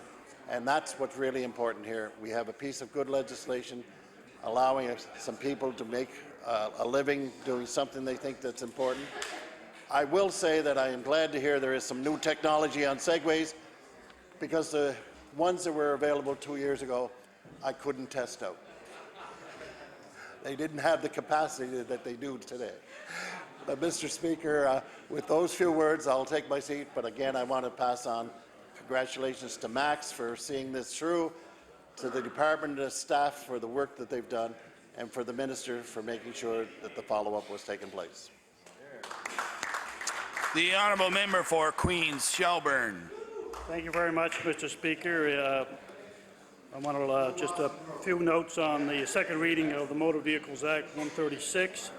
And again, I know that there is some concerns out there. We had certainly discussed this earlier at a caucus meeting, and we look forward to going to law amendments. And one thing that I did highlight that I was interested in support of naturally giving each independent municipal unit their own freedom to evaluate this. And I really recognize that, and I want to thank the minister for including that. So we look forward for this bill going to law amendments and looking to hearing from the general public. Thank you. The honourable member for Halifax Atlantic. Mr. Speaker, I stand here today to speak on Bill 136, the Motor Vehicle Act. The personal transportation segways. Mr. Speaker, though I've never been on a Segway before, I promise I'll get one if the member from Sydney River, Myra, Lewisburg, and Queens Shelburne get one with me, and we'll go down the street together. How's that? Though I know I've seen pictures of the member from Glace Bay and Cape Breton, Richmond with their helmets on, so I know they've been on one too. So. Mr. Speaker, like I said, I've never used one before, but I've seen over the last few years more and more individuals using Segways. In particular on our waterfront in HRM. We've seen several new small businesses spring up around the Segway business, and this summer the HRM waterfront was alive and buzzing with locals and tourists alike on Segways. Mr. Speaker, this summer I witnessed men, women, and children smiling and laughing as they experienced our breathtaking waterfront while on Segways. There's clearly a demand for a clearer definition around usage of Segways. This government in February 2014 launched a 2-year pilot. The pilot program and public consultation included surveying Segway riders, other road users, instant reporting forms, feedback from municipalities, the policing community, and other stakeholders. We are here today because the Department of Transportation and their minister listened to the public and the stakeholders. Mr. Speaker, while I was younger, I filled a backpack and headed to Europe to explore the world. One of the things I noticed was the amount of cyclists, joggers, people on Segways, a real concentration of alternative and active transportation. I watched as all modes of transportation shared the road, shared the sidewalks, and they actually looked out for each other and were proud of their different modes of transportation. Mr. Speaker, active and alternative transportation and access to it is a passion of mine. In my communities in Halifax Atlantic, we are seeing all levels of government and our passionate constituents working together with me to create an active transportation and outdoor activity community.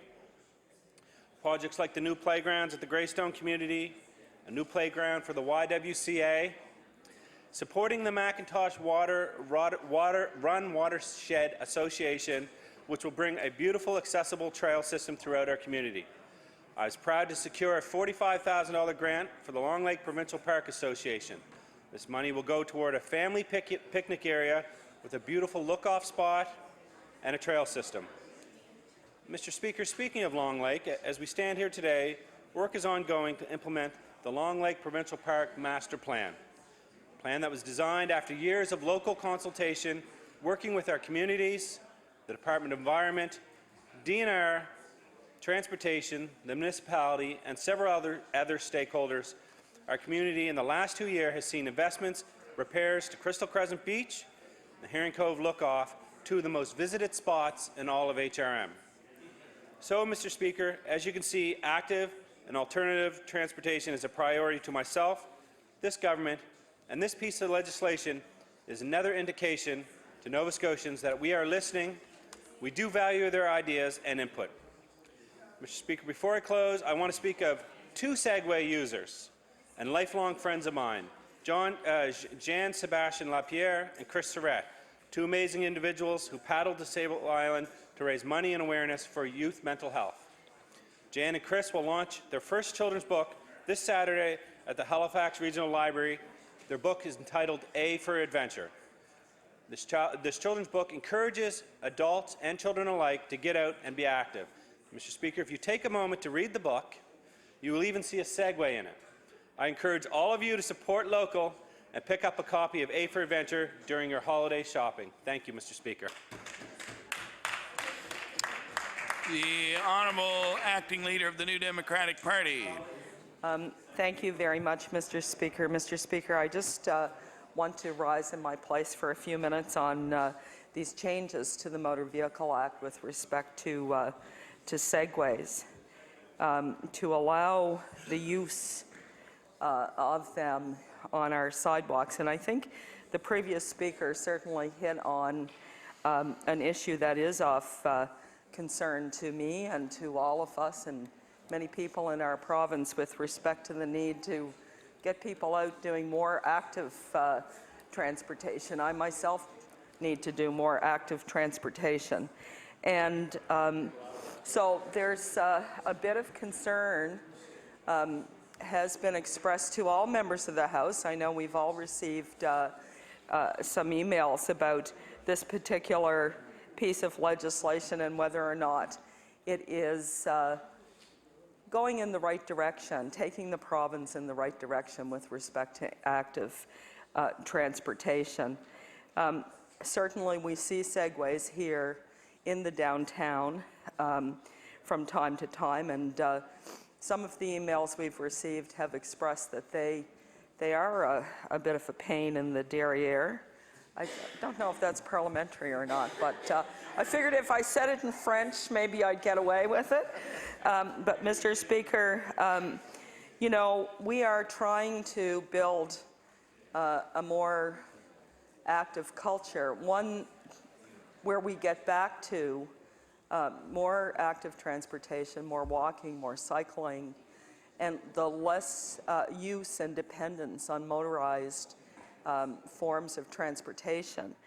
And so I suppose in one way this is contradictory in terms of what, you know, for example, the Minister of Health and Wellness would be advised by people on the wellness side and on the health side of his department that we really do need to be more mindful, and we need policy that actually encourages the use of our own bodies more to move around and take us from place to place. So I do believe that we do need to be mindful of that, and I'm not sure that it would be interesting to know to what extent the government have had a discussion about this. I'm also reminded that, you know, when we adopt new forms of motorized transportation, there are often liability issues that go with that.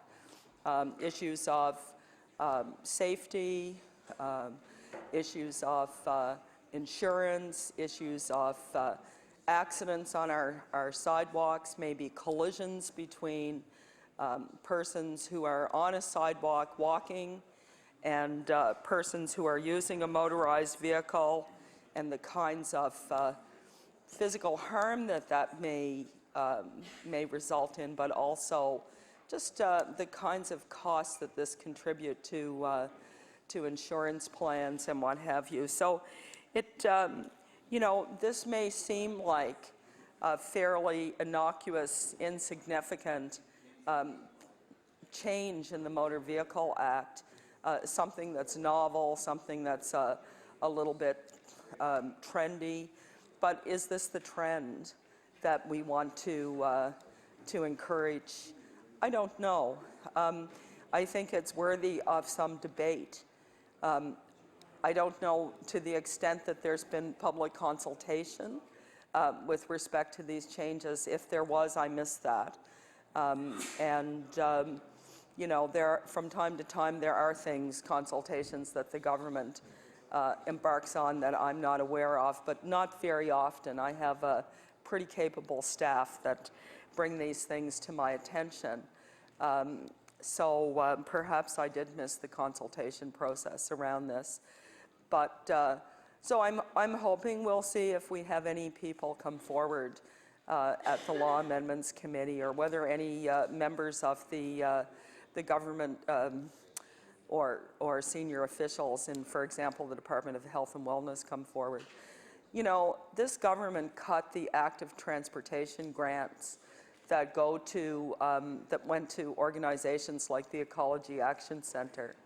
And these programs were programs that encouraged the development of you know, the neighborhood school bus, the idea that kids would walk to school and not be dropped off at the front door in large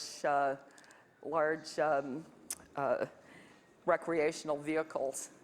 And, you know, it just strikes me that in some ways the policies and the direction that government needs to be going in has been somewhat harmed by reductions and by cuts to programs like the active transportation program. And, you know, I'm kind of surprised that this government, a government that has so many younger members in it, don't seem to be connected with those concerns. So, Madam or Mr. Speaker, I wanted to put my concerns on the record, and perhaps we'll have an opportunity to discuss them further after we hear what people have to say at the Law Amendments Committee. Thank you. If I'm to recognize the Honourable Minister of Transportation, it will be to close second reading on Bill number 136, the Motor Vehicle Act. The Honourable Minister of Transportation. Thank you, Mr. Speaker, and I'll just be brief. I do want to thank my colleagues on all sides of the legislature for their comments. The member from Sydney River-Mire, Lewisburg, I didn't know that your caucus and party tabled that legislation in 2012, and that's an indication that Max had been at it for a long time. So that is a good thing. So I'm glad that your group, the official opposition, recognized the importance of this and certainly support it. One of the areas, Max and I talked about a lot of examples where it would make a lot of sense. I think about the precinct of Lewisburg with the fortress and the downtown core, and there's some work there to see that redeveloped. I could see that being a very viable place to apply the Segway usage because of the distance and the sort of the relatively broad expanse that you have to cover when you're enjoying the tourism aspects of Lewisburg. So I certainly see it working in that member's riding. And on a side note, we have the MV Minor celebration tomorrow, Mr. Speaker, in Manitou, so I know I'll see the member there, and I'm heading there with my kids, and it's going to be a great day for all of us on the island, so I look forward to that tomorrow. With respect to the member from Queen Shelburne, very good point. That was one specifically that jumped out at me. This is provincial legislation, and it's a little rich to impose on the municipalities that they would have to do any of these things.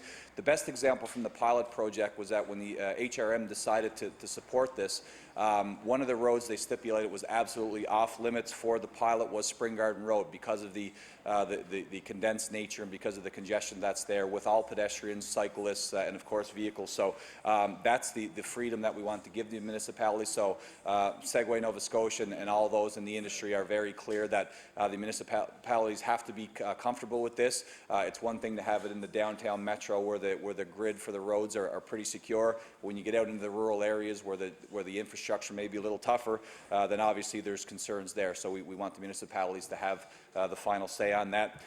Thanks to the MLA of the Year from Halifax Atlantic for his comments as well. Much appreciated. And I know that it ties into the member from Halifax Needham about cycling and active living. That member has a lot of requests in his particular riding about cycling lanes and some of the dangers that are on the road. So whether it be segways, whether it be aspects of cycling and road safety for everyone, that member certainly engaged, and we've had many conversations about that, and he's certainly had a number of requests through our department where we could support and develop some of that infrastructure for cyclists, so I do appreciate his comments. And finally, with the member from Halifax Needham, I think that I certainly take her points about active living, and I guess where I would be in this, first of all, our department has a number of initiatives and investments that we're looking at and that we've supported, and that her government and the Conservative government before her side had supported, was that idea of the Blue Route and of the Trans-Canada Trail and how we make those investments. So there are a number of things. The MLA for Halifax-Chebucto almost daily brings ideas to me for, actually definitely daily, for active living and things we can do better in terms of that active living. So I would say, I guess, in response, I really don't see this as a zero-sum game. I don't think it's you're picking one over the other. I would certainly support the idea that we are champions for active living as well. We're going to do what we can, just like or the previous government did across the aisle. So I think that is important to keep in mind. I don't see this as novel or trendy. I think that again, to my comments opening, this is an aspect of developing a niche market.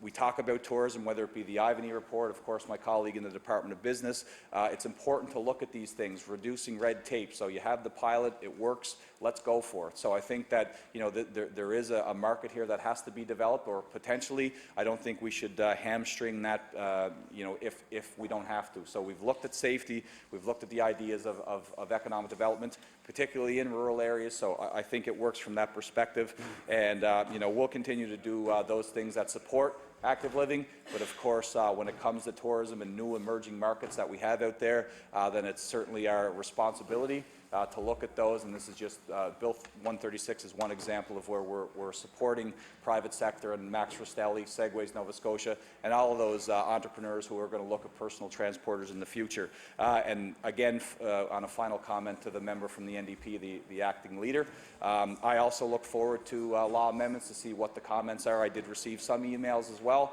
There's varying perspectives on what that means and what the impact will be for pedestrians, for cyclists, for vehicles on our roads. So I'm looking forward to that debate and that feedback, and then we will obviously be back to the legislature before this bill is ultimately passed, if it's ultimately passed. So I do appreciate the comments from everyone. We've gone into this for the right reasons, and we do look forward to the feedback from the public and all those in Nova Scotia who have a vested interest in this particular conversation. With that, Mr. Speaker, I'd like to close debate on Bill number 136. Thank you. Motion is for second reading of Bill number 136, the Motor Vehicle Act. Would all those in favor of the motion please say aye. Aye. Contrary-minded, nay. The motion is carried. Bill number 136, an act to amend Chapter 293 of the Revised Statutes 1989, the Motor Vehicle Act. Ordered that the bill be referred to the Committee on Law Amendments. The Honourable Government House Leader. Mr. Speaker, would you please call private and local bills for second reading? We'll now call private and local bills for second reading. Speaker, would you please call Bill number 137, an act respecting the repeal of Presbyterian Church legislation? We'll now call Bill number 137, an act respecting the repeal of the Presbyterian Church legislation. The honourable member for Lunenburg.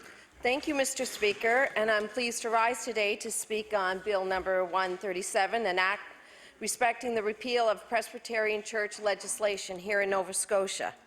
And Mr. Speaker, this bill repeals the incorporating statuses of the remaining 3 incorporated Presbyterian congregations in Nova Scotia. These 3 congregations will now join other Presbyterian congregations in Nova Scotia as unincorporated congregations of the Presbyterian Church of Canada. Mr. Speaker, a while ago, Reverend Dr. Lawrence Mawhinney, mostly known as the time he served as mayor of Lunenburg, approached me about presenting this bill as a private member. And I've worked with him and Solicitor Bruce Clark, who is representing the 3 congregations. And this is mostly a housekeeping bill, Mr. Speaker. In the early 1900s, there was no legislation that applied to Presbyterian churches in Canada. And as a result, some congregations chose to be incorporated by a private act of the legislature. This was done in Nova Scotia in 1907, in 1925, and in 1930 by legislation that incorporated the trustees of St. Andrew's Presbyterian Church in Lunenburg, which is in my constituency, the Presbyterian Church of David, which my parents were married in, and Knox Presbyterian Church Congregation of Halifax, respectively. And since that time, federal legislation was passed to recognize the Presbyterian Church in Canada as a group of congregations across the country. The National Church has adopted its own standard book of forms to regulate the life of each of these congregations now. In 2013 and 2014, each of the congregations of St. Andrew's Presbyterian Church, Lunenburg, the Presbyterian Church of St. David's, and Knox Presbyterian Church of Halifax decided to move themselves from the structure formed by the Nova Scotia legislation and follow the structures of the National Presbyterian Church. And as a result, the legislation passed in Nova Scotia in the early 1900s is no longer required. Leaving them as valid legislation in Nova Scotia will just be a source of potential confusion. The repeal of this legislation, Mr. Speaker, does not negatively impact on the 3 congregations here in Nova Scotia in any way. So I ask that if there's any conversation from the opposition, that I am eager to listen. Oh, sorry.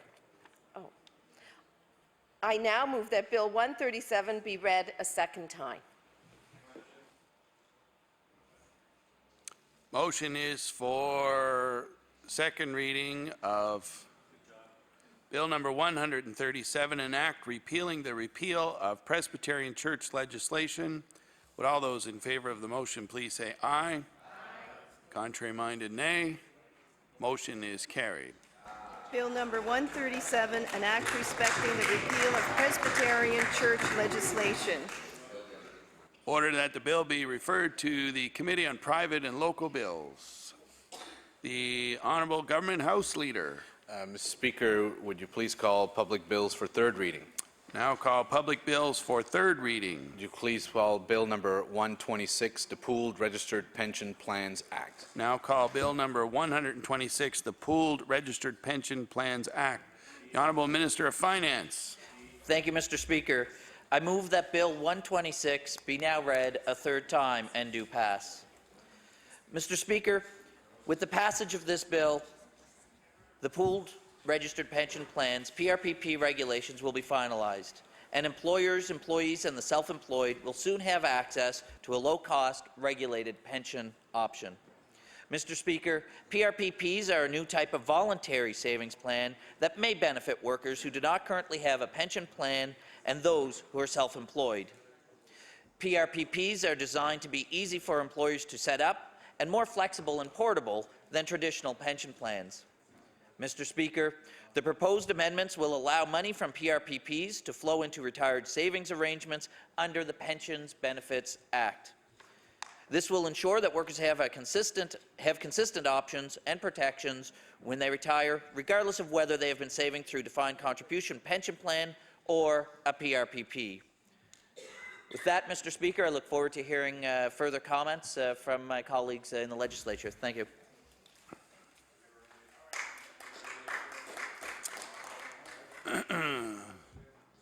Hearing no other members, we'll have the question. The motion is for third reading of Bill number 126, the Pooled Registered Pension Plans Act. Would all those in favor of the motion please say aye? Aye. Contrary-minded, nay. Motion is carried. Bill number 126, an act to amend Chapter 37 of the Acts of 2014, the Pooled Registered Pension Plans Act.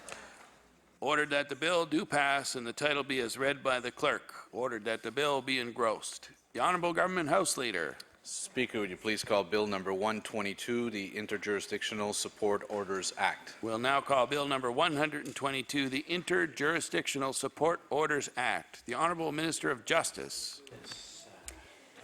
Thank you, Mr. Speaker. I move that Bill number 122, Amendments to the Interjurisdictional Support Orders Act, be now read a third time. During second reading, I heard from many members of this House who spoke about the bill. I want to thank everyone, particularly the members from Cumberland North, Inverness and Dartmouth South, for bringing their important points forward. I appreciate them taking the time to speak in support of this bill, and I want to thank all members of the House for that support. The amendments will clarify the process for Nova Scotians dealing with child and spousal support orders between provinces and territories. And that really is the essence of it when we're talking about interjurisdictional support orders. It sounds like a long term, but it's really where you have custody or payments for child or spousal support between jurisdictions. I think it's important to go into that because I'm learning a lot of new legal jargon while I'm here, or legal terminology.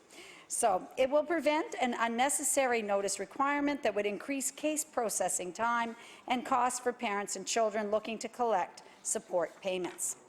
Mr. Speaker, these amendments essentially formalize our current practices around notification and confirms the original intent of the legislation. They may be seen as housekeeping amendments, Mr. Speaker, but by making these changes, we're preventing what could be a lengthy, costly, and unnecessary process that would place an additional burden on Nova Scotians dealing with child and spousal support orders. As I had said in my initial comments on second reading, the reason for having to do this was because there was a court decision that said that we needed to provide notification. We would be the only province in the country that would have had that notification requirement, and it was really because our act was unclear. So in the absence of clarity, they said we'll defer to the need to notify. But I'd like to remind members, I'd given an example in the initial second reading time, but these would be orders that were actually initiated by the individual that later notification was we were told we'd have to do. If you initiated the action, you'll be following it through the process and you'll be well aware of where it's at and you'll know your rights to find out as it goes through. So it wouldn't be catching anybody unaware. That's really what I want to make clear. It's really a question that if we were to go with what was suggested in the absence of this act, we would be adding, months and weeks to the time it would take to have an order heard and costs to the province, costs and lengthy anxiety to the people involved. So that's really why we're doing it, Mr. Speaker. It's a small but important step addressing the core issue here, which is helping families navigate the court system so that children of separated parents have the support they need and are entitled to. Mr. Speaker, I'm pleased to introduce this legislation as it brings us in line with the best practices in other jurisdictions in the country. And with these amendments, justice can be served with the least delay to the justice system and to the person seeking endorsement of a family support order. Just as importantly, it ensures that orders are recognized and enforced efficiently and effectively so that children and families receive that necessary financial support. And I know here in the House and elsewhere we often talk about the maintenance enforcement and the need for efficient systems so that we can help the many families that are impacted, and I've mentioned before, and I hope members will remember, it's 15,000 families that rely on the maintenance enforcement program, and this is really a part of that. Mr. Speaker, I believe this bill provides Nova Scotia with much-needed practical amendments that are responsive to the needs of families navigating through the court system, as well as addressing the issue of mobility and interjurisdictional matters. Thank you very much, Mr. Speaker. The honourable member for Inverness. Mr. Speaker, we will be supporting this legislation as we indicated previously. We hope that there will continue to be improvements made to maintenance enforcement. This is very important. As the Minister mentioned, 15,000 Nova Scotian families are affected. And I know, Mr. Speaker, these people are dealing with great strain when they're not getting support payments. It's meaning people are having to take on debt. They're having their credit ratings ruined through no fault of their own, but because somebody is not paying their support. So I know I mentioned also in second reading there is a 56 recommendations brought forward by the Law Reform Commission of Nova Scotia. We hope to see further work done to improve maintenance enforcement. And but once again, we look forward to this bill passing and helping all the Nova Scotia families that will be helped with these changes. Thank you.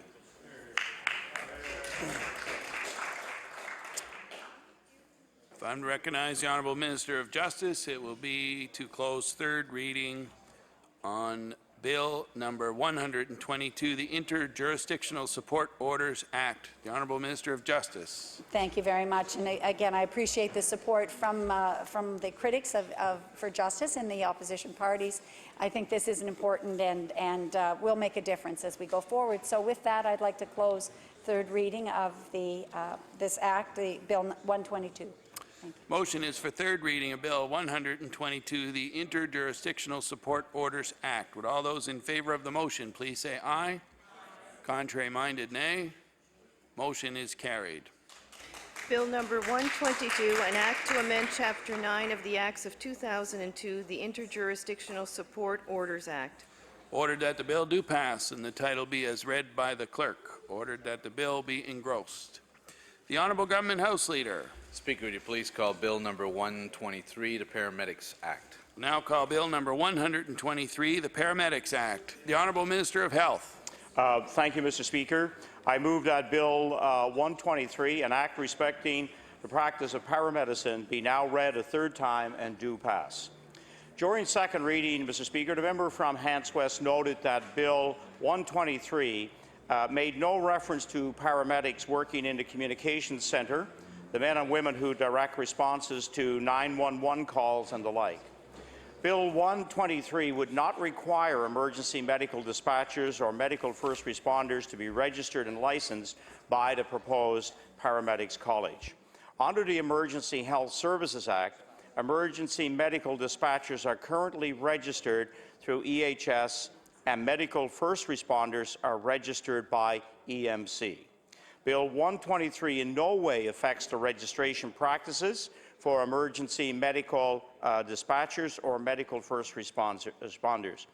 That was also the case with the legislation passed in 2005. Mr. Speaker, I look forward to hearing any final feedback from the members at this time.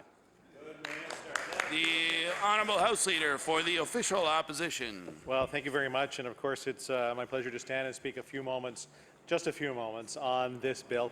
Of course, we have been supporters, our time in opposition of our time in government when it comes to self-managed professions, that they have the opportunity to take care of themselves, really, where they don't really need government intervention for the operation of the training, the discipline, the ongoing issues when it pertains to one profession or another. Paramedics, of course, have been trying for this over the last number of years, and as you know, it's in 2005, updated in 2007, and finally to see it here today. But I think the key here is to provide them with the funding that they require to get it going, to provide them with the other expertise that it requires to get it going, so that it truly can be a college to paramedicine. As I said a few days ago in law amendments, we had an opportunity to hear for a few moments from the union that represents paramedics. I am a little concerned that maybe there wasn't as much consultation as it does require, but I am comfortable from discussions with the minister and discussions with others that there was a fair amount of consultations that did go along. So I'm just hoping that they take that as a key to continue that maybe expand what they're doing when it comes to the consultation, so that this can be a seamless transition from basically no system managed by the company and a little bit by the department to a truly integrated standalone college. So with that, of course, you have our support on this bill. The Honourable House Leader for the New Democratic Party. Thank you. Thank you, Mr. Speaker, and I'm glad to be able to rise for a few moments to talk about the Paramedic Act. I too, on second reading, spoke definitely in favour of this piece of legislation, because I know many paramedics over the last decade or more have been working towards this goal, and the goal to be self-regulating is so important to, I believe, most, if not all, paramedics. But, Mr. Speaker, in my response on second reading, I did mention the fact that we need to ensure that this is moving forward in a way that is fully supportive of those men and women who put on the uniform as medics across this province. And I am too, and also concerned that the union that represents over 1,400 paramedics were given about a day's notice before the introduction of this bill. And Mr. Chapman, Terry Chapman, the president of the IUOE Local 727, did come to law amendments and made a presentation indicating that he's had about 12 hours to look at this piece of legislation that will affect every single member that he represents, every single one of them. And he is concerned that he hasn't had the time to go through it. And he indicated that the union had been involved with consultation in 2005, prior to the introduction of the original Paramedic Act. So I am concerned with that, because, and I know there was some comments made from, I believe, the government members of that committee, that they will try in the future to make sure that that they are included in trying to discuss where we go with that. But it still leaves some concerns in the question of why hadn't that been done earlier. And one of the concerns that Terry had and the union has is that if they do find something over the next little while, it'll be much more difficult to change it once legislation is passed. And I believe he made the request, could we slow this down? Is it paramount that it passes this session where it doesn't come into effect in 2017? But he wanted to, and I know the discussions I've had with him, he wanted to make sure and be very clear that he believes that his members do fully support this and the idea of having a self-regulating body. But of course, with any document the size of this and the sheer importance of this piece of legislation, they want to make sure that they do their due diligence in making sure that their concerns are met. If there are things that might need to be changed or amended, that they have that opportunity. So a couple of the concerns he had mentioned, Mr. Speaker, was the criteria for any investigation. What might that criteria be? And I know a lot of this will maybe be flushed out through the regulations, but they're hoping that they would have been known that prior to the introduction of the legislation. There's also they're wondering if there's a flow chart or algorithm for any proceedings that might happen if, say, one of their members are brought up on disciplinary actions. If there is, what are they? So I hope that with the concerns Mr. Chapman brought to the law amendments, that the minister and the government recognize that they need to do a better job, most definitely, at engaging the union and ensuring that if they do have concerns, that they're addressed. And I hope, and I want to ensure the minister that we will be supporting this piece of legislation, but I hope that the minister and the government are open that between now and the next session, for example, before this legislation is proclaimed and come into effect, that if there are issues that we find throughout the legislation, that the government will be willing and open to potentially an amendment down the road. And I just wanted to make sure that that's on the record, that we're not against this piece of legislation at all. I described a little bit about my history prior to being here, trying to get to this point and have a piece of legislation that best represents and the paramedics, the men and women of our province. So I hope the minister and the government recognize that if there are changes needed, they're open to that. And we want really in the end to make sure that we have a great piece of legislation that really promotes the profession of paramedicine here in Nova Scotia, so that it really, we really recognize the work that the men and women do 7 days a week, 365 days a year, Mr. Speaker. So with that, I do want to advise the minister we do support this, but we do have a few concerns, and I hope the minister is quite open with ensuring that this is and will be the best piece of legislation that has been passed. Thank you, Mr. Speaker. If I recognize the Honourable Minister of Health, it will be to close third reading of Bill number 123, the Paramedics Act. The Honourable Minister of Health.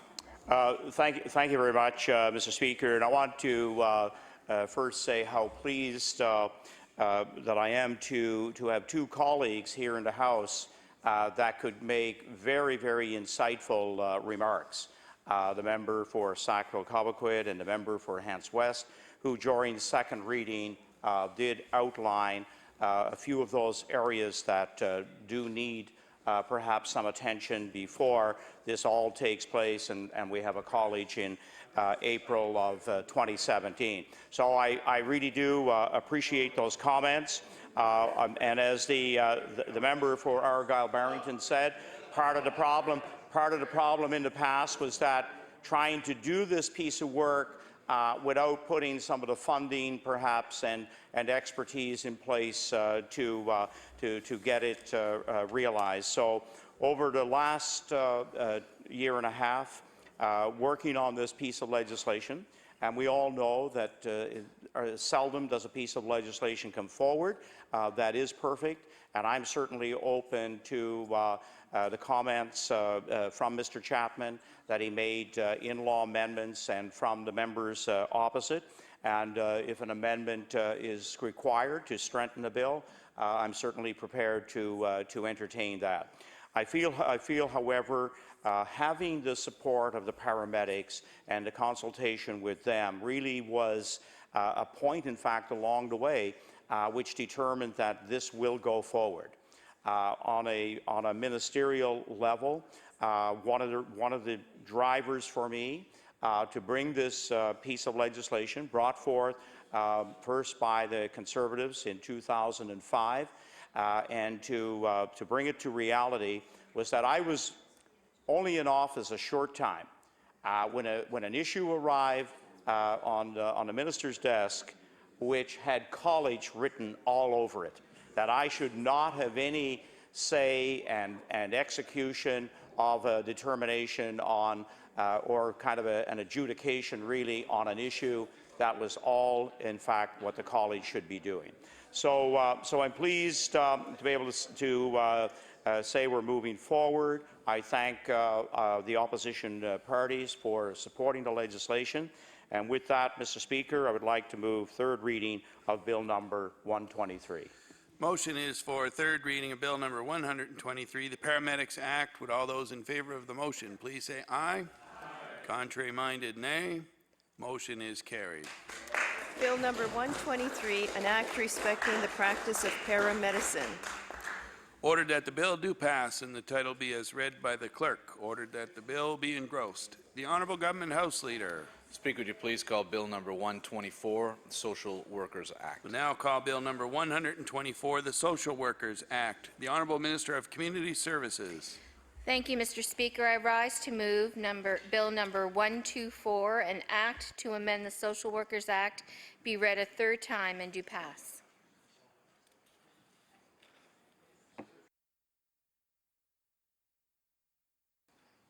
I have just a couple of comments, if I may, Mr. Speaker. This bill will enable the Nova Scotia Association of Social Workers, a self-regulating body, to better regulate the practice of social work in the province. These changes will bring the profession in Nova Scotia into line with other provinces and reflect current social work objectives and focus. Mr. Speaker, that is the focus of Bill 124. And if there are any comments, I look forward to hearing those.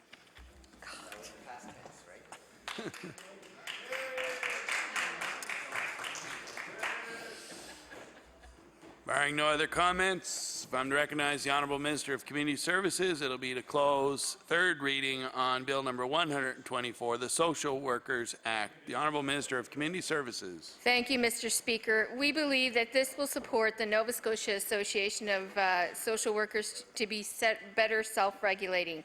I would now move third reading of Bill number 124. Motion is for third reading of Bill number 124, the Social Workers Act. Would all those in favor of the motion please say aye. Contrary-minded, nay. Motion is carried. Bill number 124, an act to amend Chapter 12 of the Acts of 1993, the Social Workers Act. Ordered that the bill do pass and the title be as read by the clerk. Ordered that the bill be engrossed. The Honourable Government House Leader. Mr. Speaker, would you please call private and local bills for third reading? Will now call private and local bills for third reading. Would you please call Bill number 120, discontinuance of the Pictou County Farmers Mutual Fire Insurance Company Act. Will now call Bill number 120, the discontinuance of the Pictou County Farmers Mutual Fire Insurance Company Act. The Honourable Member for Pictou West. Thank you very much, Mr. Speaker. Mr. Speaker, I move that Bill 120, discontinuance of the Pictou County Farmers Mutual Fire Insurance Company Act, be now read a third time and do pass. And without getting into a lot of details like I did in second reading, just for the benefit of the House, I will sort of give a quick Coles version of what this bill exactly does. And just the King's Mutual Insurance Company was incorporated by the Federal Act and is governed by the Federal Insurance Companies Act. Pictou County Farmers Mutual Fire Insurance Company was incorporated in Nova Scotia and is governed by Nova Scotia Mutual Insurance Companies Act. Companies wishing to amalgamate must be governed by the same jurisdiction and be subject to the same legislation. Accordingly, before Kings and Pictou can amalgamate, Pictou needs to be continued as a federal company under the Federal Insurance Companies Act. The private member's bill must be first passed, which will allow for Pictou to be continued as a federal company. So on those few short statements, I would like to open the floor for any comments. Thank you. The Honourable Member for Kings West. Thank you very much, Mr. Speaker. I'm pleased to support the bill put forward by the member for Pictou West. I had representation from the Pictou Farmers Fire Insurance Company and Kings Mutual at my office. And this is a case I know for all of us in Nova Scotia. We don't like to see our local companies that have been with us for generations perhaps disappear. But it's only disappearing really in its name. And I think the alignment that eventually will take place with Kings Mutual is a very, very positive step for both companies. And I just wanted to again thank the member and has our cooperation to move this through. The Honourable Member for Kings North. Thank you, Mr. Speaker. As a former member of the board of Kings Mutual Insurance Company in Berwick, I would just like to say a few words about this bill too, and I would like to commend both Pictou Mutual and Kings Mutual on the planned amalgamation of the two companies and believe that it will bode well for the policyholders of both companies. The new company will be stronger and more able to meet the challenges of the insurance industry. The policyholders, those who are insured by both companies, have been remarkably well served over the last 100+ years. And actually, if you're a a policyholder of either company, I believe you're 1/3 less likely to have a claim simply because of the very strong program they've had of inspection of your property and your insurance risks. So these insurance companies have served Nova Scotia very well, and with the challenges of the insurance industry and the insurance industry getting larger and larger, these both in the insurance world are relatively small companies, but we'll be able to serve the insurance needs of Nova Scotians much better and be stronger in the future.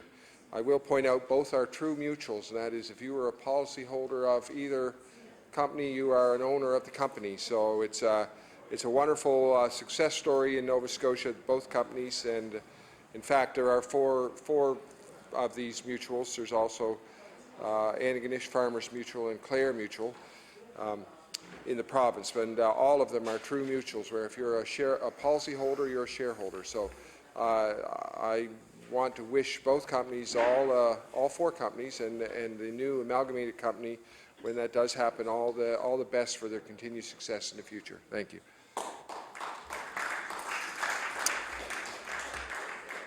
Hearing no other members, the motion is for third reading of Bill number 120, the discontinuance of the Pictou County Farmers Mutual Fire Insurance Company Act. Would all those in favor of the motion please say aye. Contrary-minded, nay. Motion is carried. Bill number 120, an act to provide for the continuation of the Pictou County Farmers Mutual Fire Insurance Company under the laws of another jurisdiction and its discontinuance under the laws of Nova Scotia. Ordered that the bill do pass and the title be as read by the clerk. Ordered that the bill be engrossed. The Honourable Government House Leader. Thank you, Mr. Speaker, and I believe that marks the first bill passed by the member for Pictou West since her election to this House.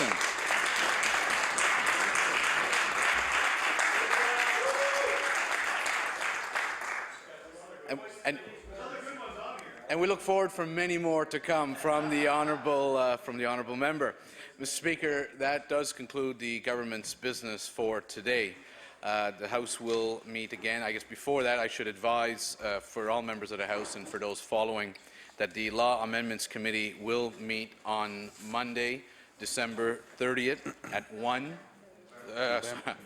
Monday, November 30th at 1 p.m. and the bills that will be considered at that time are bills 112, 118, 127, 128, 129, 130, 131, 133, 134, including the two bills from today, 135 and 136. Mr. Speaker, the House will meet again on Tuesday, December 1st, from 1 to 6 p.m. After daily routine and question period, we will go to second reading of bills number 138, 139, and 140, which were introduced today. With that, Mr. Speaker, I want to wish all members a happy and safe weekend and move that the House do now rise to meet again next Tuesday from 1 to 6 p.m. Motion is for adjournment for the House to rise next Tuesday, December the 1st, between the hours of 1 p.m. and 6 p.m. Would all those in favor of the motion please say aye. Contrary-minded, nay. Motion is carried. The House now stands adjourned until Tuesday, December the 1st at 1 p.m.